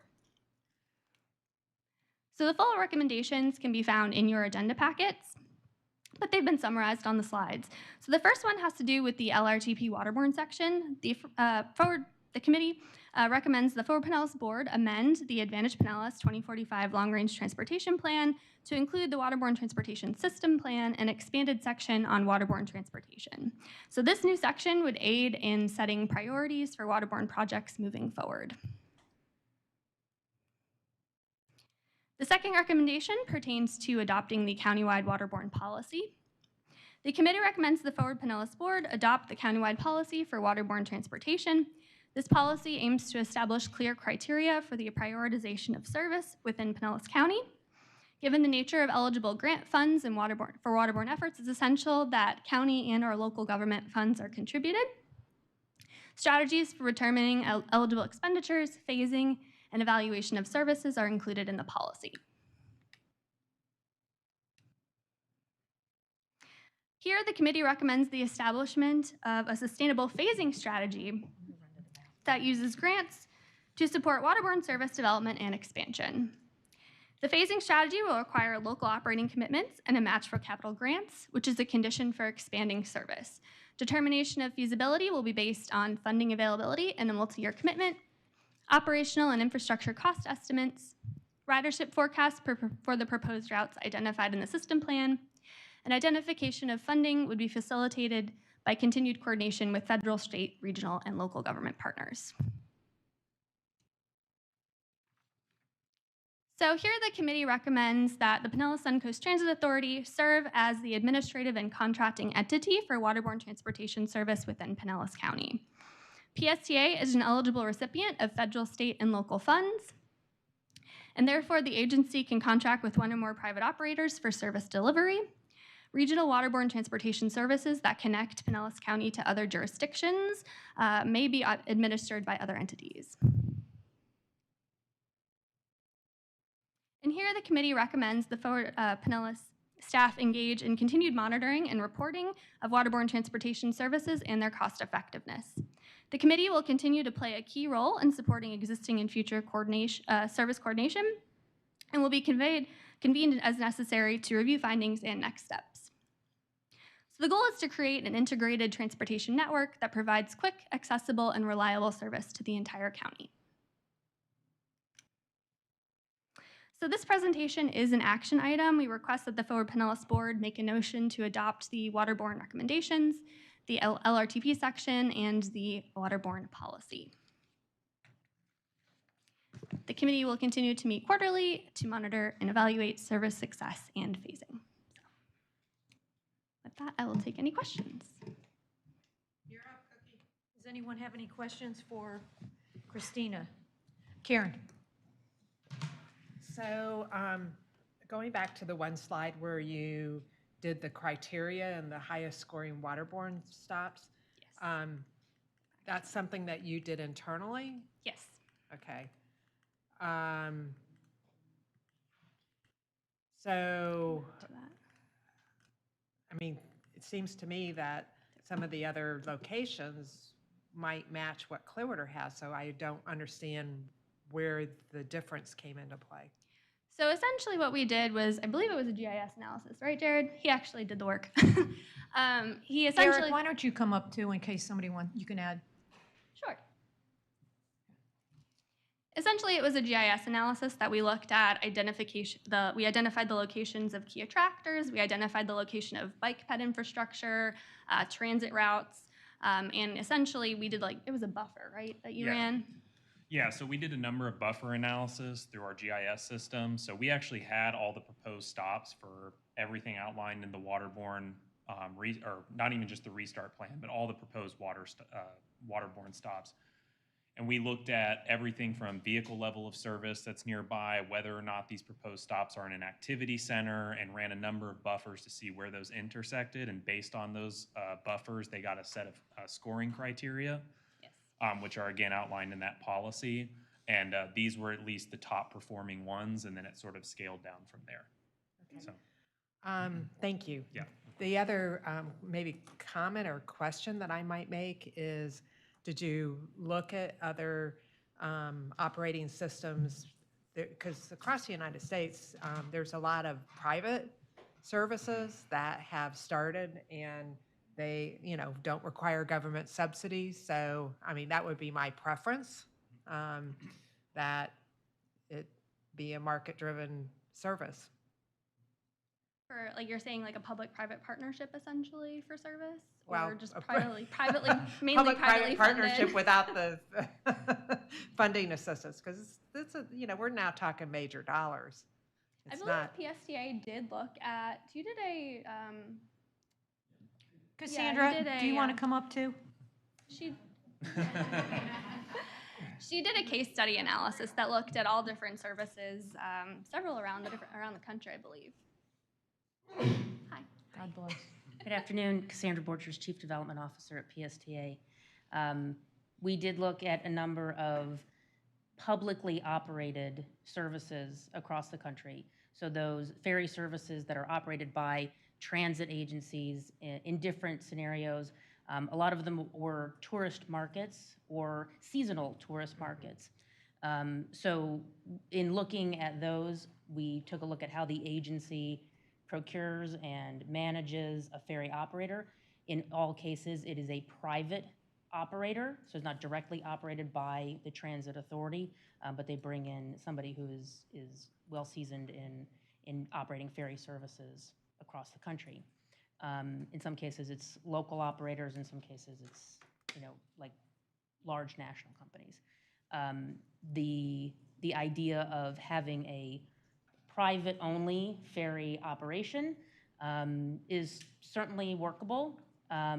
Based on the numbers that I've seen, the fares for that kind of service would be astronomical and would be unattainable for most people, and it wouldn't be an equitable service. I'll add in a little bit. Commissioner, you make a good point. In 2003 or 4, I did the Waterborne feasibility study for the MPO. And the MPO's, the board's sentiment at that time was, this is great, we think the private sector should be responsible for it and do it. And that's what's happened. The Clearwater Ferry stepped in, Hubbard's Marina operated a ferry for a while.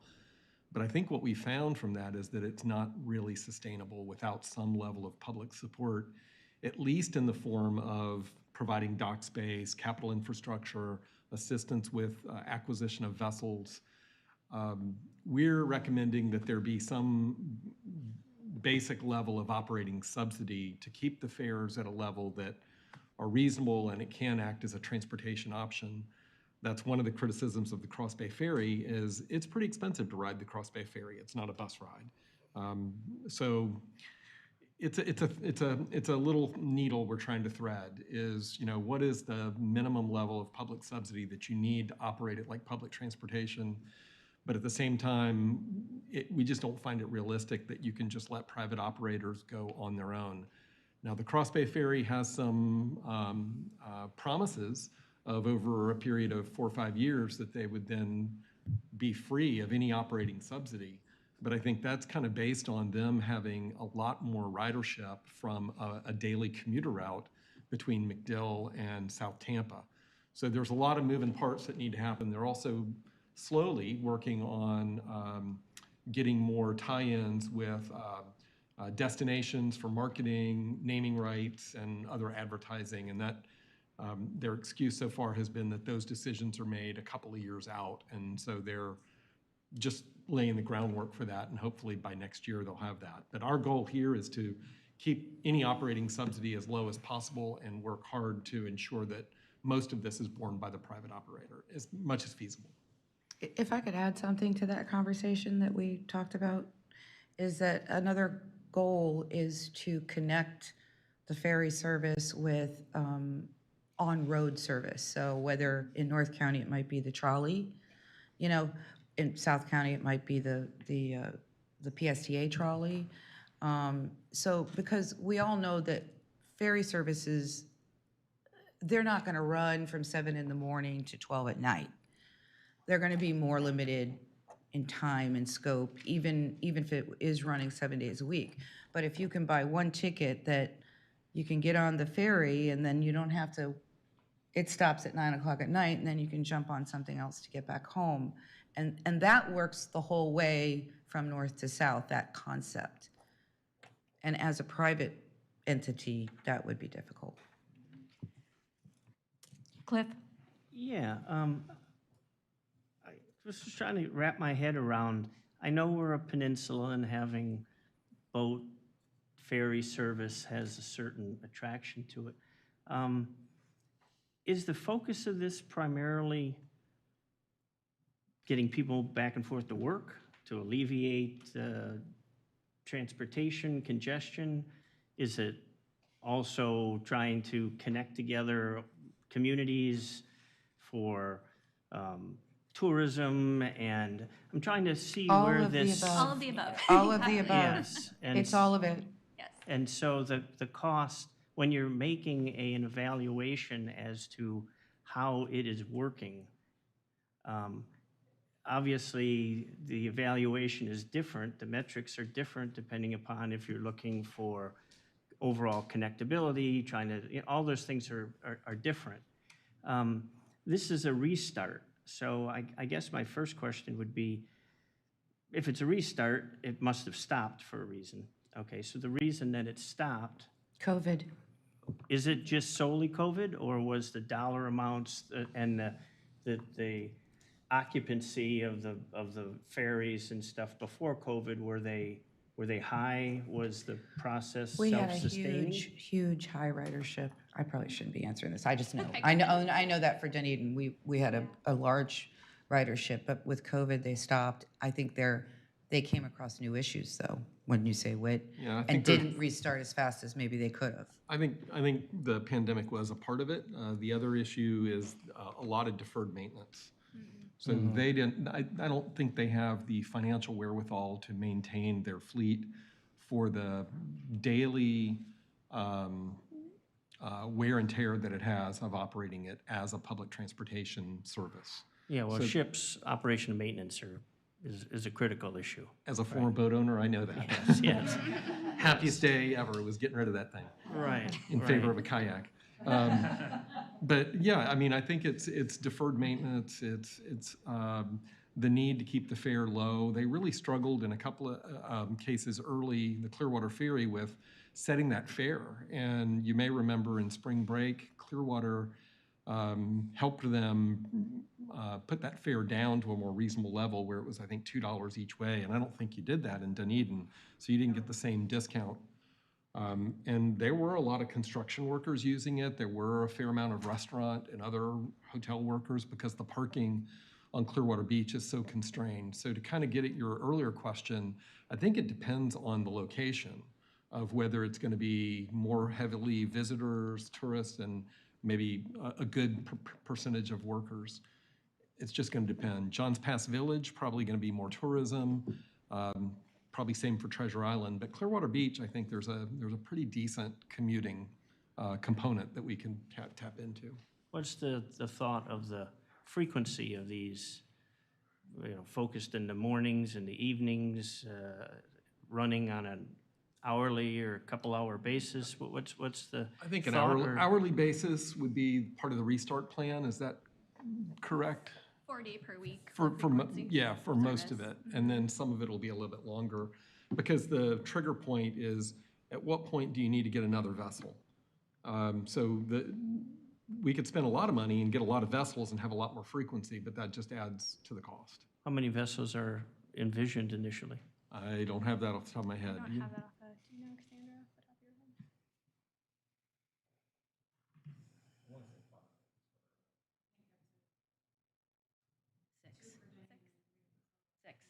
Six. So the vessels that we looked at were price point at 49 passenger vessels, diesel, and they would be about $600,000 a piece, at least when we priced them out a few months ago. Everything can change. Yeah. So one of those stops, the one between Madeira and Indian Rocks, was like 10 million, which a fairly high dollar amount in like operational costs. Is that because you're envisioning more stops in that area, or is there slips that have to be put in, or what's the reason for that region be so high? So are you talking about the phase 2 that Christina Yes. presented? Right. So the phase 1 that she presented is simply using the existing vessels that an operator would have. So that means that the operator would have to come with those vessels. Those would not be owned by PSTA.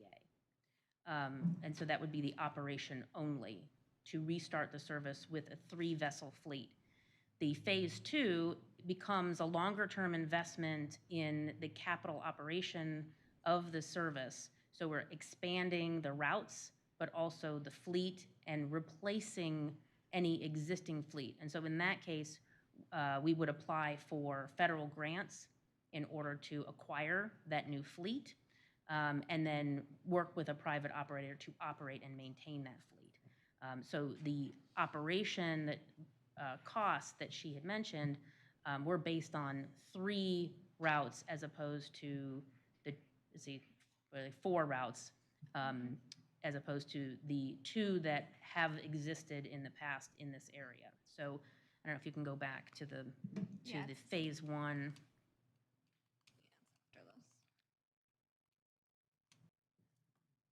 So phase 1, 3 years. It's about $600,000 a year to operate service to Clearwater and Dunedin. It's basically our service to Dunedin and half-hour service between downtown Clearwater and Clearwater Beach. That really needs 2 vessels plus spares, and that spare could also be used for additional spring break service. So that $600,000 is inclusive of any fares collected. I estimated fares to be a little bit less than what they're collecting now because we would be subject to other federal regulations regarding half fare for certain population groups at about $130,000 to $150,000 a year. So if they could collect those fares, because you're dealing with a slightly different tourism market, which generally gets you a higher cost per rider back in the fare box, then that leaves a residual of about $450 a year that would have to come from somewhere to support operations. In the next phase, what the concept here is adding on additional service to Madeira Beach and Indian Rocks Beach. And so these would be new routes, new vessels. The financial exercise says beginning in 2024. That's if you had all the money ready to go in 2023.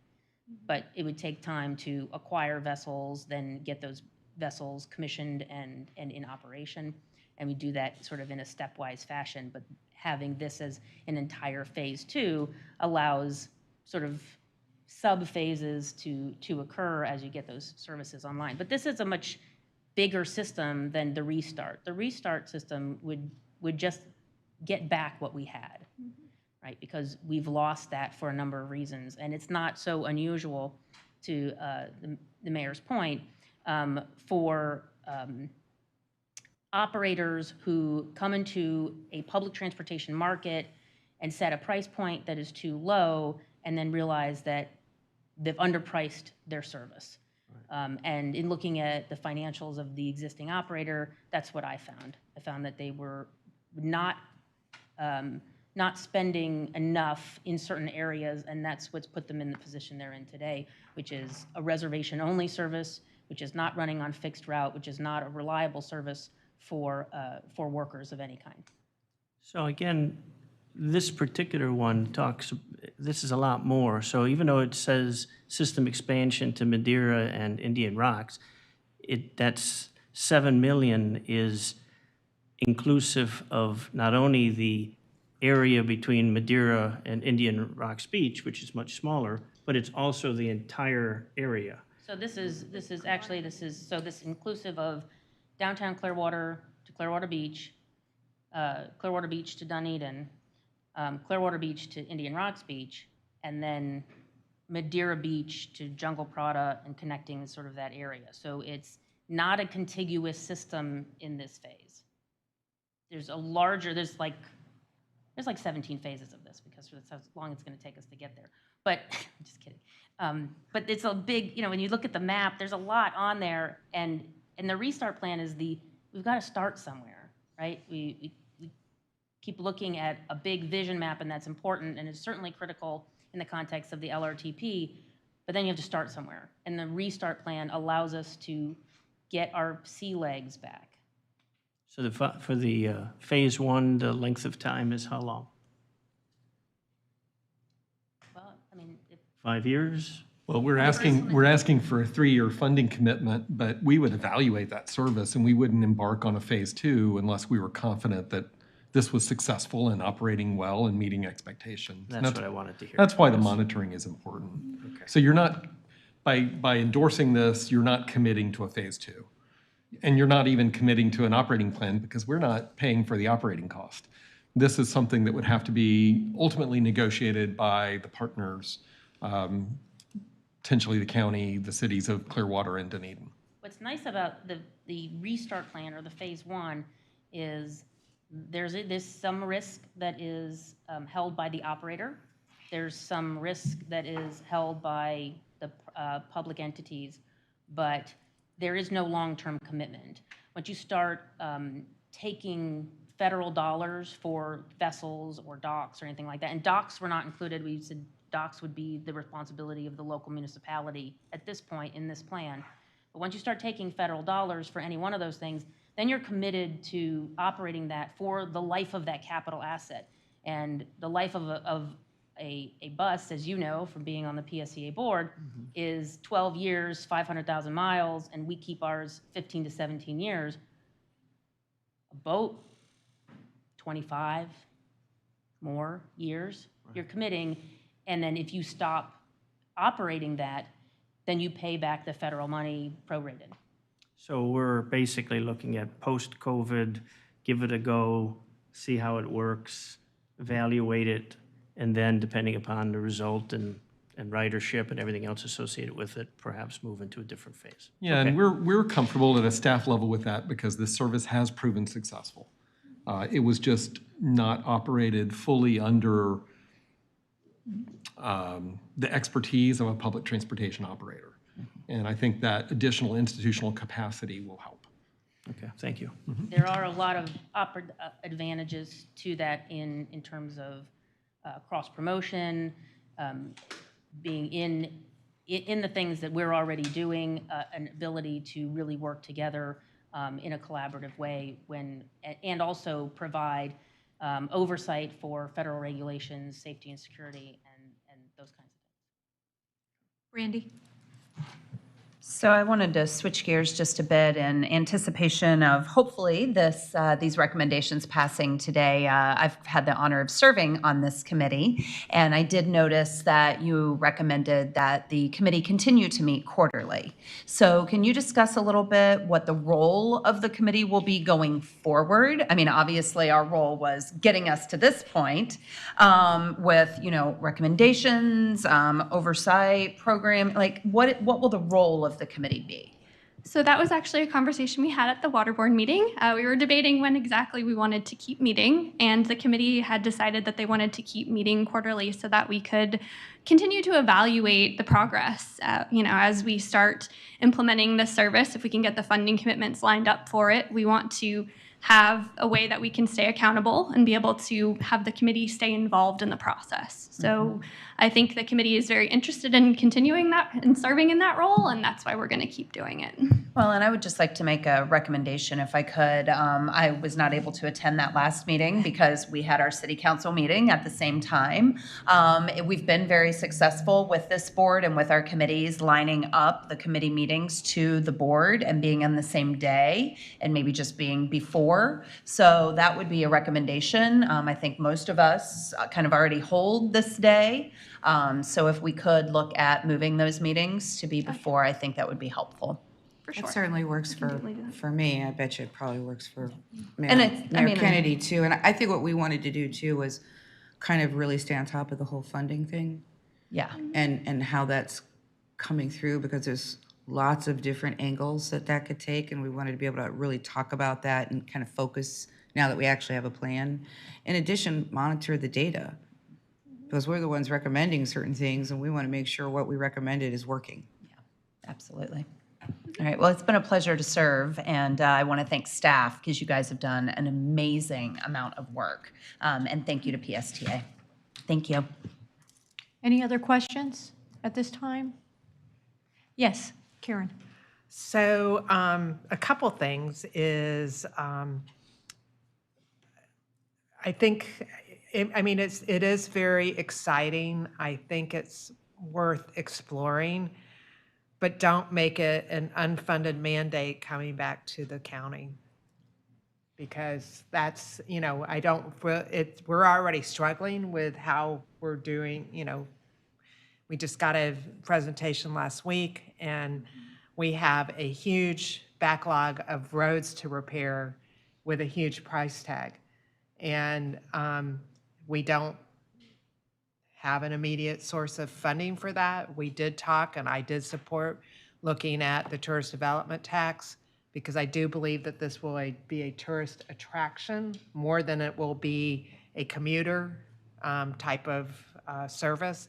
And so I think we definitely need to be very careful. I have supported the cross Bay Ferry Service, but this is kind of my last year of supporting it because I think it needs to move into, they're going to get a federal grant to buy the boat, so they should start to be, you know, more sufficient on other revenues.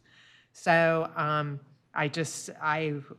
think I'll support this, but I think we just need to move cautiously. And then my other question is, and I think I heard it, but you are going to bid out the service. This should not be automatically given to the Clearwater passenger ferry service, as it should be robustly bid. Not only did I hear you Thursday, but I double-checked with Brad, and I talked to my procurement department this morning. Yes, this will be a competitive procurement. Okay, thank you. Any other questions? Dave, do you have anything at all? Well, I just wanted to listen more than talk. I'm always a little bit concerned when we start down a path of we starting with, you know, where we're going to be adding money immediately.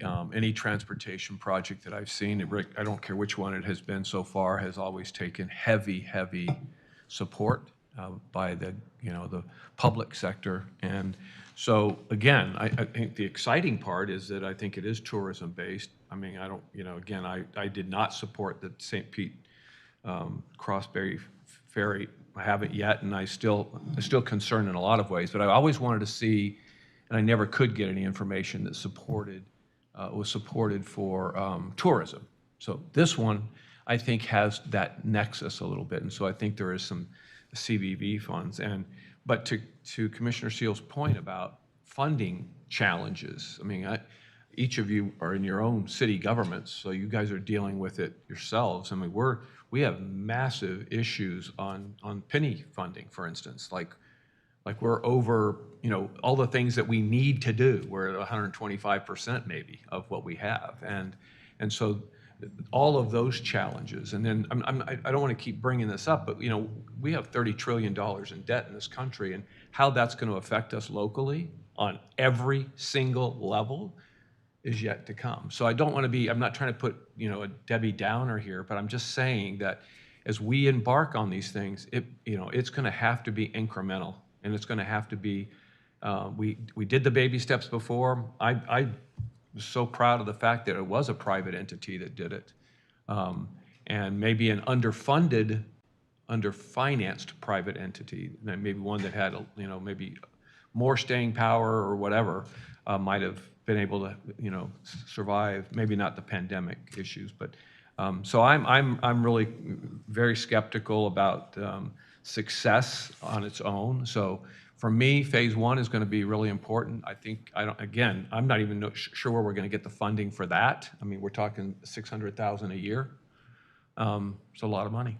You know, again, I think that, you know, that there is some TDC support for it. I mean, for TDC monies that would be supportive of that. Now, whether the board, that board would be supportive or whether our commission would be is another issue. But yeah, I'm a little bit concerned and very excited about the potential at the same time, if that's even possible. So I do like the private venture a lot better than I do the public venture. It just never seems to work financially without tons of subsidy. And we will continue to have to subsidize the Cross Bay Ferry. It's just going to be that way. So it's not a transportation alternative. It's not a transit alternative to go to work. It's just kind of pleasure and, you know, a little tourism mixed in. And I think we're going to have that same thing here. So again, I really like the group that's been put together and has been working on it. It's all been very positive, and I think we've got something to build on here. So I probably will support the investigation of it, but at the end of the day, I don't know where that money's going to come from and who's going to come knocking and who's going to be expected to come forward with it. Has anybody looked at potential numbers as to how it's justified for tourism versus non-tourism uses? Has anybody come up with, we had some of those numbers from before. You've looked at that, haven't you, Whit? Well, we did ridership estimates. We've got some survey data that the Clearwater Ferry did previously. So we know when they were operating regularly, which we're looking to return to, who was using it. That was survey data that we helped them collect back in 2018, I think, Rodney. So we do have some basis of that. And then the Cross Bay Ferry is providing monthly reports on ridership and economic impacts and other things of that service. So that's part of what we see our mission is continuing this monitoring and reporting. And you know, we'll call it as we see it. If we don't think that it's supportive and contributing to its mission, then that'll be our recommendation. One thing I do like about this, though, is that we don't have too many opportunities for 3 or more local governments to partner on transportation projects. Sometimes it's FDOT bringing money, and sometimes there's a little skin in the game from the local government. This is an example where if we want waterborne transportation, we're going to need multiple partners to step up and agree that there is a countywide value, there is support in developing a network using our waterways as an alternative as we grow as a community. And you know, we don't want to negotiate from the dais, but that's a conversation that is ongoing, and it's a matter of, you know, if the county is able to step in, I think the 2 cities will certainly participate, and PSTA's got some money in here as well for basic maintenance and upgrading of some of the infrastructure. So it is a nice partnership project, and we need those to get things to happen. And I do think we'll be in good position for federal funding and potentially state funding with that commitment. Any other questions? Tina, is there anyone in the audience who would like to speak on this item? No, Madam Chair, there is not. Okay. Second. Okay, and I'm this is... sorry, Chair, I didn't get the second. I got... Thank you. So can I just ask what the motion is? The motion is for to receive the plan, or Yes. we don't have the funding sources or anything, so we're not it's approving. just the plan. You're approving The the presentation. amendment of the long-range transportation plan. You're recommending approval of a proposed phasing plan. And again, that's contingent on the commitment of dollars. And what's the third thing? The criteria, the policy, essentially, that Jared and Christina developed. Yes, Gina. Thank you. Can those all be voted on together, or should they be separated out? Or perhaps there is a board member who might want the items to be separated and voted on individually. It's fine by me, if that's what the preference is. I mean, I'd go back to the maker of the motion. Because they all 3 were the recommendations that came through the committee, and I think it's important that they stay together, that they work together. I don't know how they work individually. Right, but since it's 3 items, we all know sometimes those things are separated and legally should be voted on separately. That's why I asked. I wanted that to be clarified. Thank you. What would you prefer me to do? Well, I don't think legally we need to separate them. We can certainly ask our attorney to weigh in. The committee's recommendation was for all 3. None of those 3 commit anybody to any funding. So it's an amendment to the LRTP that recognizes it better than in the current long-range plan. It is the policy on how we would consider expansion, and it is the what's the third thing? I'm sorry. The recommendations as a whole. The recommendation of having PSTA administer and, those things. Okay, the lawyer says it can be voted in one motion. So we have a motion and a second. Tina, I know that we don't have to do a roll call on this because there's no funding available. Okay. Okay, all in favor? Aye. Anyone opposed? Motion carries. Thank you for that, and thank you to everyone who's participated and also our great staff. With that, we will move down to the director's report, and I will ask Whit to cover the spotlight and any other items he'd like to at this time. All right, thank you, Madam Chair. Just a few things to update everyone on. Mayor Wojciechowski hosted a phone call on the Honeymoon Island and Dunedin Causeway corridor improvements. And we, as you may know, because I think I talk about this almost every meeting, but there's always like a little bit more to tell you. That's been an ongoing effort to improve access and mobility. We learned on that phone call that the Honeymoon Island State Park entrance will be completed in the July timeframe, which we were all a little disappointed by. We had been told earlier it would be March, but they had a little trouble administratively getting their documents all in order once the funding arrived. That was on the state DEP. But they seem to be proceeding at a good pace, and so by July that will open. The State Department of Transportation has delivered a couple of concepts for, excuse me, a turnaround at the end of Dunedin Causeway at the entrance to the state park. That turnaround would essentially allow for vehicles in the queue waiting to get into the park to exit if the park closes. And the reason the parking lot would close is because with the expanded capacity of the entrance, it's going to fill up faster. They've yet to do that, to my knowledge, ever, because the length of time it takes cars to crawl in there, there's usually some turnover of those spaces, but with expanded capacity, that won't happen as to the same extent. So it's going to close during peak weekends. And it may close for 2-3 hours at a time, so you've got to give people an exit route. We heard pretty clearly from the park that they preferred the larger roundabout, and we're going to wait on other partners to weigh in on what their preference is. There's a cheaper alternative. That's about a $300,000 estimated cost, not including design, to build that roundabout at the turnaround. We don't yet know where that funding will come from because federal funds cannot be spent because it's inside the park entrance. State funds cannot be spent because it's not on the state highway system. And as of yet, the DEP they've said they're not going to pay for that. So that may be a local decision that we'll have to face.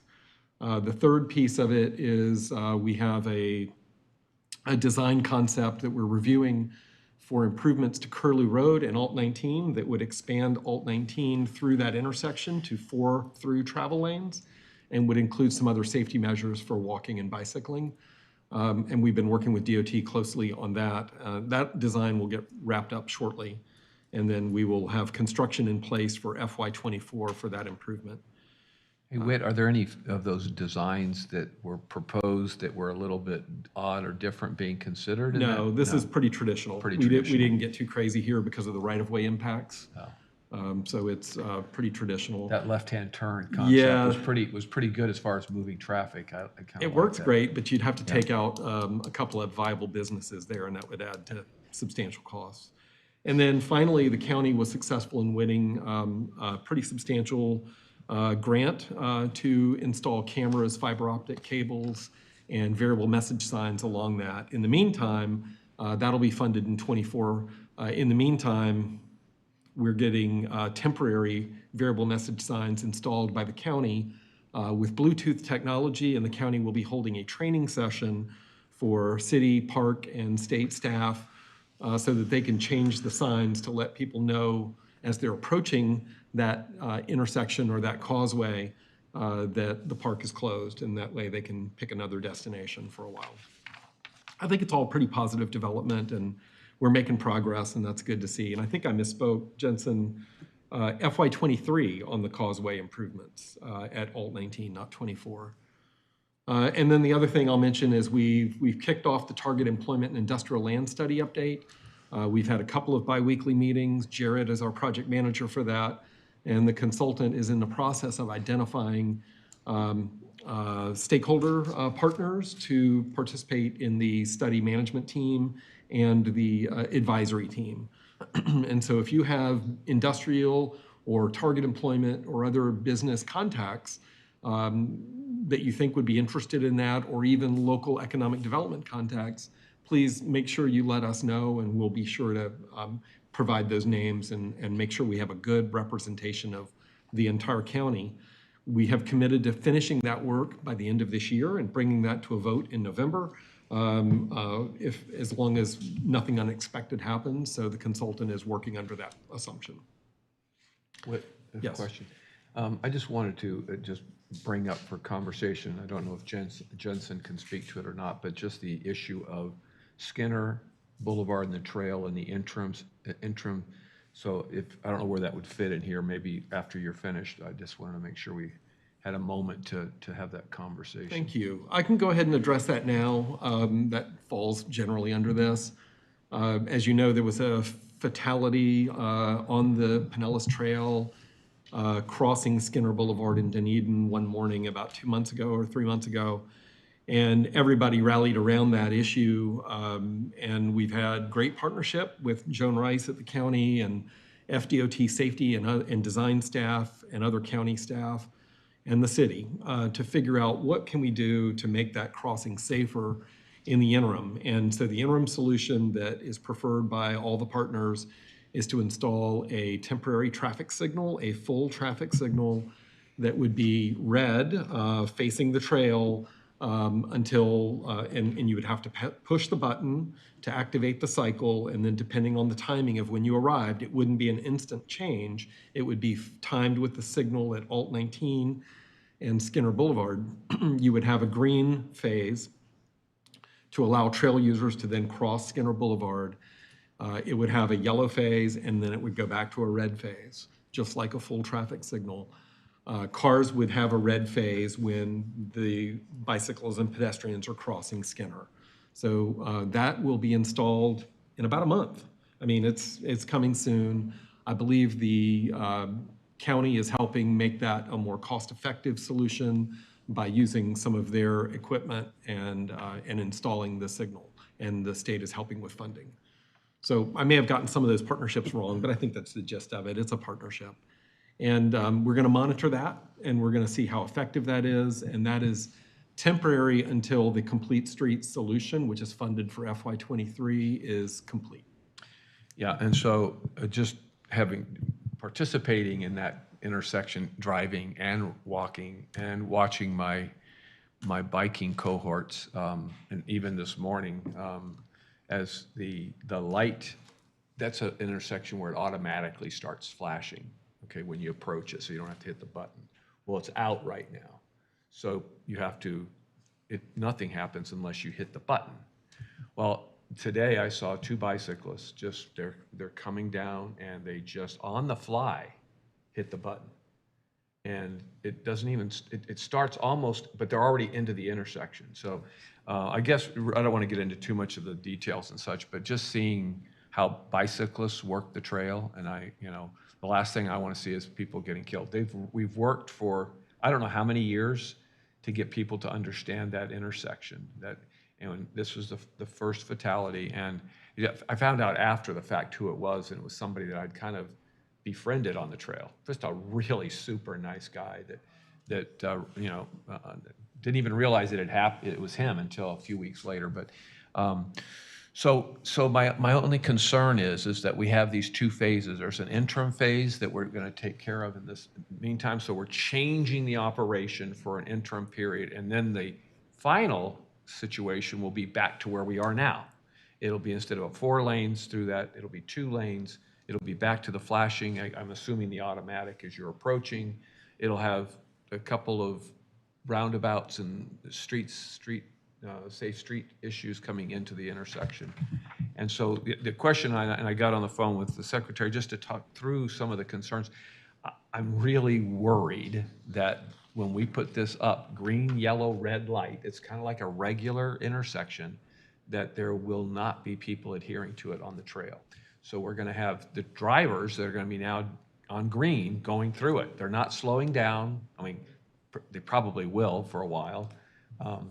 The question was, why don't we do something on an interim basis that looks like the final solution, so that we, use 2 lanes for now and, kind of move and leave this current system in place, so that we don't create a change that we've been working on for so long. And I guess one of the responses I got, the city of Dunedin was not in favor at the present, and they really wanted to kind of wait until the final solution. So I just want to bring that to, I brought it to Whit's attention, and I'm really concerned about it, and I'm hoping that we've done our homework and then done it again. I know that I was told by FDOT that they're going to be out there in they'll have highway patrol, but they'll have either sheriff's office or somebody out there continuously for a while until they see the pattern changing. So I guess I'm not looking for any action or anything else. It's just, Joan, I don't know if you have any insight on this thing, but it really concerns me that we're going to do something temporarily, that we've taken so much time to get people thinking the other way. The hard part is getting, 4 lanes and getting eye contact with drivers, but it's changing bicycle behavior. And again, not all bicyclists, but many bicyclists. I think one fatality, is not enough to do that big abrupt change, in my opinion. But maybe you have some insight on how the group, I don't know, maybe you do or maybe you don't. Feel free, Joe.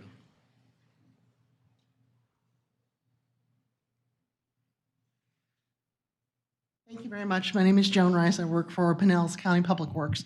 Commissioner Eggers, there were several alternatives that the group, which was for Pinellas, FDOT, county, and the city, all talked about.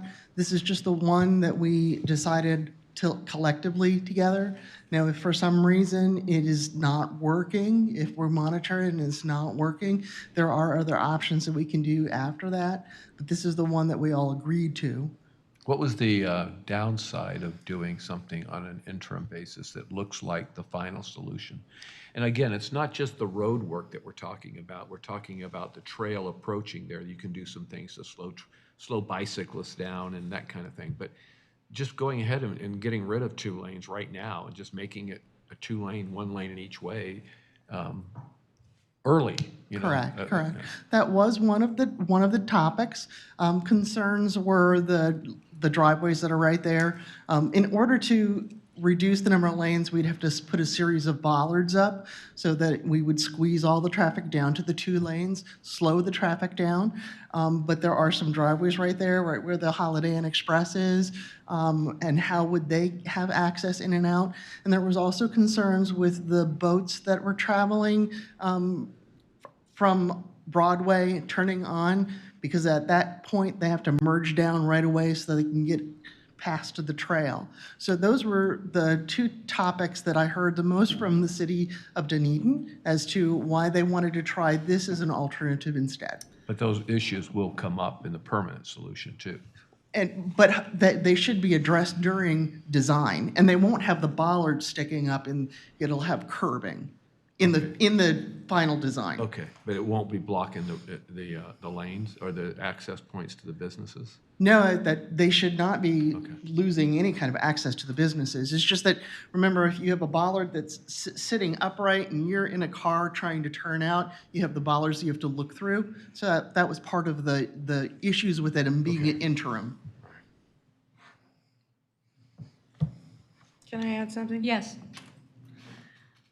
When the elected part of the city discussed it, when Whit and Secretary, I think you might have been there too, Joan, everybody was there, with a cumulative recommendation, we did have concerns about, the change, and that the bicyclists blow through there right now. They blew through there before the flashing light, the automated flashing light. while we did see that got a little better, we still had a death. So in essence, it wasn't better. The flashing light, the automatic flashing light. And the reason we tried to do that was because they were blowing through that intersection and they weren't stopping to push the button. Everybody in the world says, stoplight, make everybody have to stop. We all expressed a lot of concern as to whether the bicyclists would do that. What we were told was that there was going to be new signage, and I don't remember all of it, all of what it was, but new signage on the trail multiple times to tell people they absolutely must stop, to try to change the way they're thinking. As far as the lane reduction, I can tell you that none of the commissioners on my council said no to that. We were told that FDOT didn't want to do it because it would back up traffic on Alt 19. That's what we were told. And again, I wouldn't. I'm just saying. I wouldn't take exception with that, but that's going to be the situation in the permanent. I mean, it's not. Except that it'll be done differently. It's going to be narrow all the way from the Apex intersection. Oh, you're talking about Western. Yeah, I mean. Not from Alt 19. No, but I mean, it's going to be, so it's not going to have the same crushing effect that the temporary piece would. And we were told, because that was initially what we thought was going to happen. But then we were told that FDOT was very concerned about the backup of the traffic in either direction. And I don't really remember and what that's fine. I don't specifically want to take any more time, but thank you, Madam Chair, for letting me talk about it. But I think it's important that, that one of the things that I was told is there's going to be a presence there until patterns change, until people get used to it. So I don't know how long until the permanent solution is going to be, but I think FDOT should be prepared to stay there the whole time. I think we've talked about a 30-day high visibility law enforcement, and it could be extended. Yeah. We'll have to see how that goes. Dave, the other thing, and this is not going to happen, but the other thing that we have talked about internally, and I know Whit will have a cow when I say this, but there are bollards over there at Coachman that stop you from being able to ride through that intersection, where you'd have to get off and put your bike through it. And so, worst case scenario, that'll just happen. We'll just be going for that because this is too crowded of an area. I mean, to be honest with you, you shouldn't be riding your, 25-mile-an-hour bike through that area anyways. It's really more pedestrian friendly in that area, but this is first step. But they do. But they do. Thank you for the discussion. I would like to just add one thing. We've talked a lot about bicycles blowing through that intersection.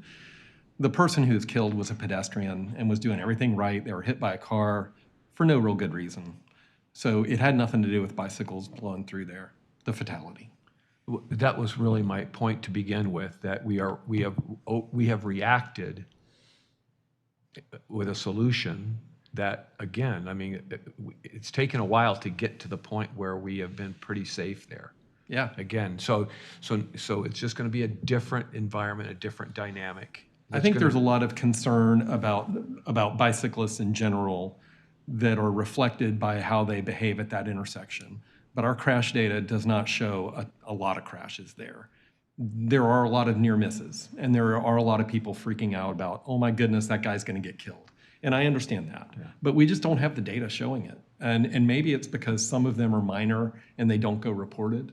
But if we had a ton of data, I would definitely report that to you, and I would share with you that we've got a real problem here. I think the bicyclists that I worry about most are pretty adept.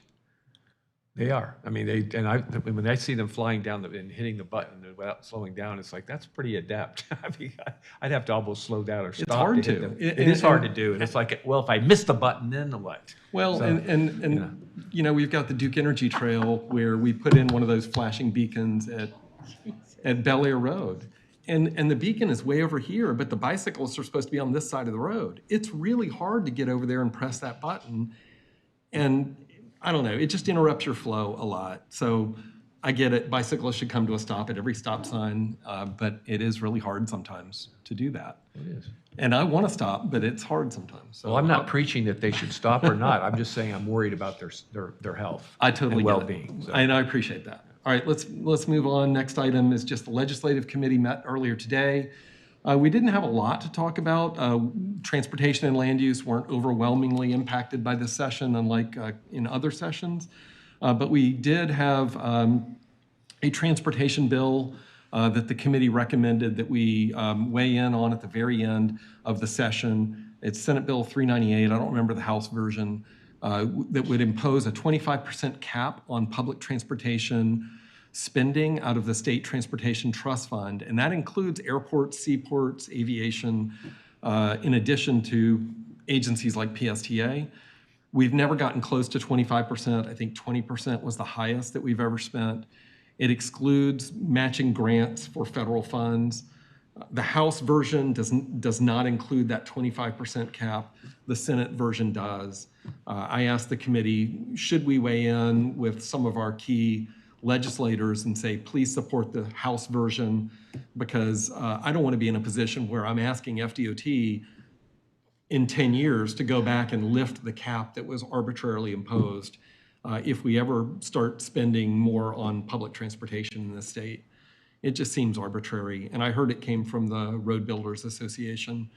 The committee made a recommendation to the full board to enable staff to make that request of the Senate. And so we have that item before this board. And I don't know if anybody from the legislative committee would like to make a motion or elaborate on that. I don't have anything to say about it. I mean, you want me?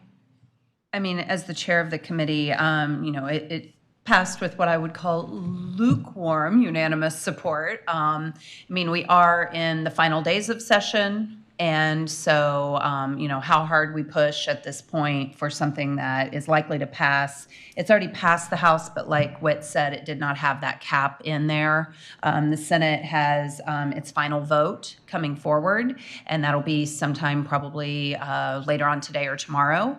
So, it's certainly up for discussion, but it did come through the committee unanimous. So I would go ahead and make the motion that we do ask staff to reach out and ask for the House language to be the one that is ultimately passed. I'll second it. And then we'll have all in favor? Aye. Anyone opposed? Okay, motion carries. Thank you. I'll just keep going. Let's see. Why don't we do the 8D first, because I think you're going to take a while on that one. And the 8D is we had a discussion about the cancellation of the July or the August, and we decided July, right, Whit? 7D is the agenda item, yeah. Okay. So I asked Tina to reach out to the board members and see if there was a preference. It was suggested in one of our executive committee meetings that by canceling the July meeting, we align better with when some of our partners take a recess. And so we got some results back that were, as you see in the chart, 57% in favor of canceling July and 42.9% with no preference. So we got nobody strongly in favor of August cancellation, which we've done traditionally. So that would be our staff recommendation, and we would make that notice. Is that I saw in your previous presentation that Rodney did that you were coming to us with some budget thing in July. Well, last year we did it in June, so we can certainly do it in June. It'll be subject to any final change in, is it property assessments, Rodney? Yeah. So as of July 1, there's sometimes a new number that's updated. So it would be an adoption of the budget subject to whatever changes in July. And we handled that last year. So we're looking for a motion to cancel the July meeting. Is there a motion? Is there a second? That we cancel the July? Is there a second? Second. Okay, all in favor? Aye. Anyone opposed? Motion carries. Okay, and now we'll just go back to Whit and, Well, last thing I wanted to mention was on Thursday, I was invited last week to speak to the county about the transportation funding issue that Commissioner Seal referenced and Commissioner Eggers. And it was a good, productive discussion, and I was glad to be able to set a little context about Advantage Pinellas. It followed a presentation by the county on their comprehensive plan update, and there was a good discussion there about bike lanes. I think they were referencing our active transportation plan. So Commissioner Seal recommended that we go back and look at our proposed map for bike lanes and recognize that maybe bike lanes aren't suitable for all roads in the county. She referenced US 19 and some other facilities. So we will take a look at that and see what adjustments we can make. But otherwise, the county agreed to ask the staff, the BCC asked the staff to bring back some potential revenue options, not to include a sales tax this year, but other potential ways of funding transportation backlog that is both maintenance and mobility needs as well. And the point I wanted to make about all that was we've got all these federal grants that are coming our way, and our job is to bring as much of that as we can to Pinellas County, and we're going to need a match or a commitment for some of that, particularly for transit. And that's really where the tough part of it is, because we don't really have any additional capacity at PSTA. So it was a good discussion, and I just wanted to let everybody know that we had it. And that's really all I have today, Madam Chair. I'm going to put a challenge out there because Whit is making me go to the March 18th Bike Your City event in Gulfport. So I'm challenging all of you to, I'm going to ride in it, that you have to ride with me. So if anybody's around on the 18th in Gulfport, I'll buy you a smoothie. With a sheriff's escort, so. Oh, boy. Oh, boy. Here we go. Just saying that. Okay. Is there a motion to adjourn? Second? All in favor? Thank you for today. Thank you for coming.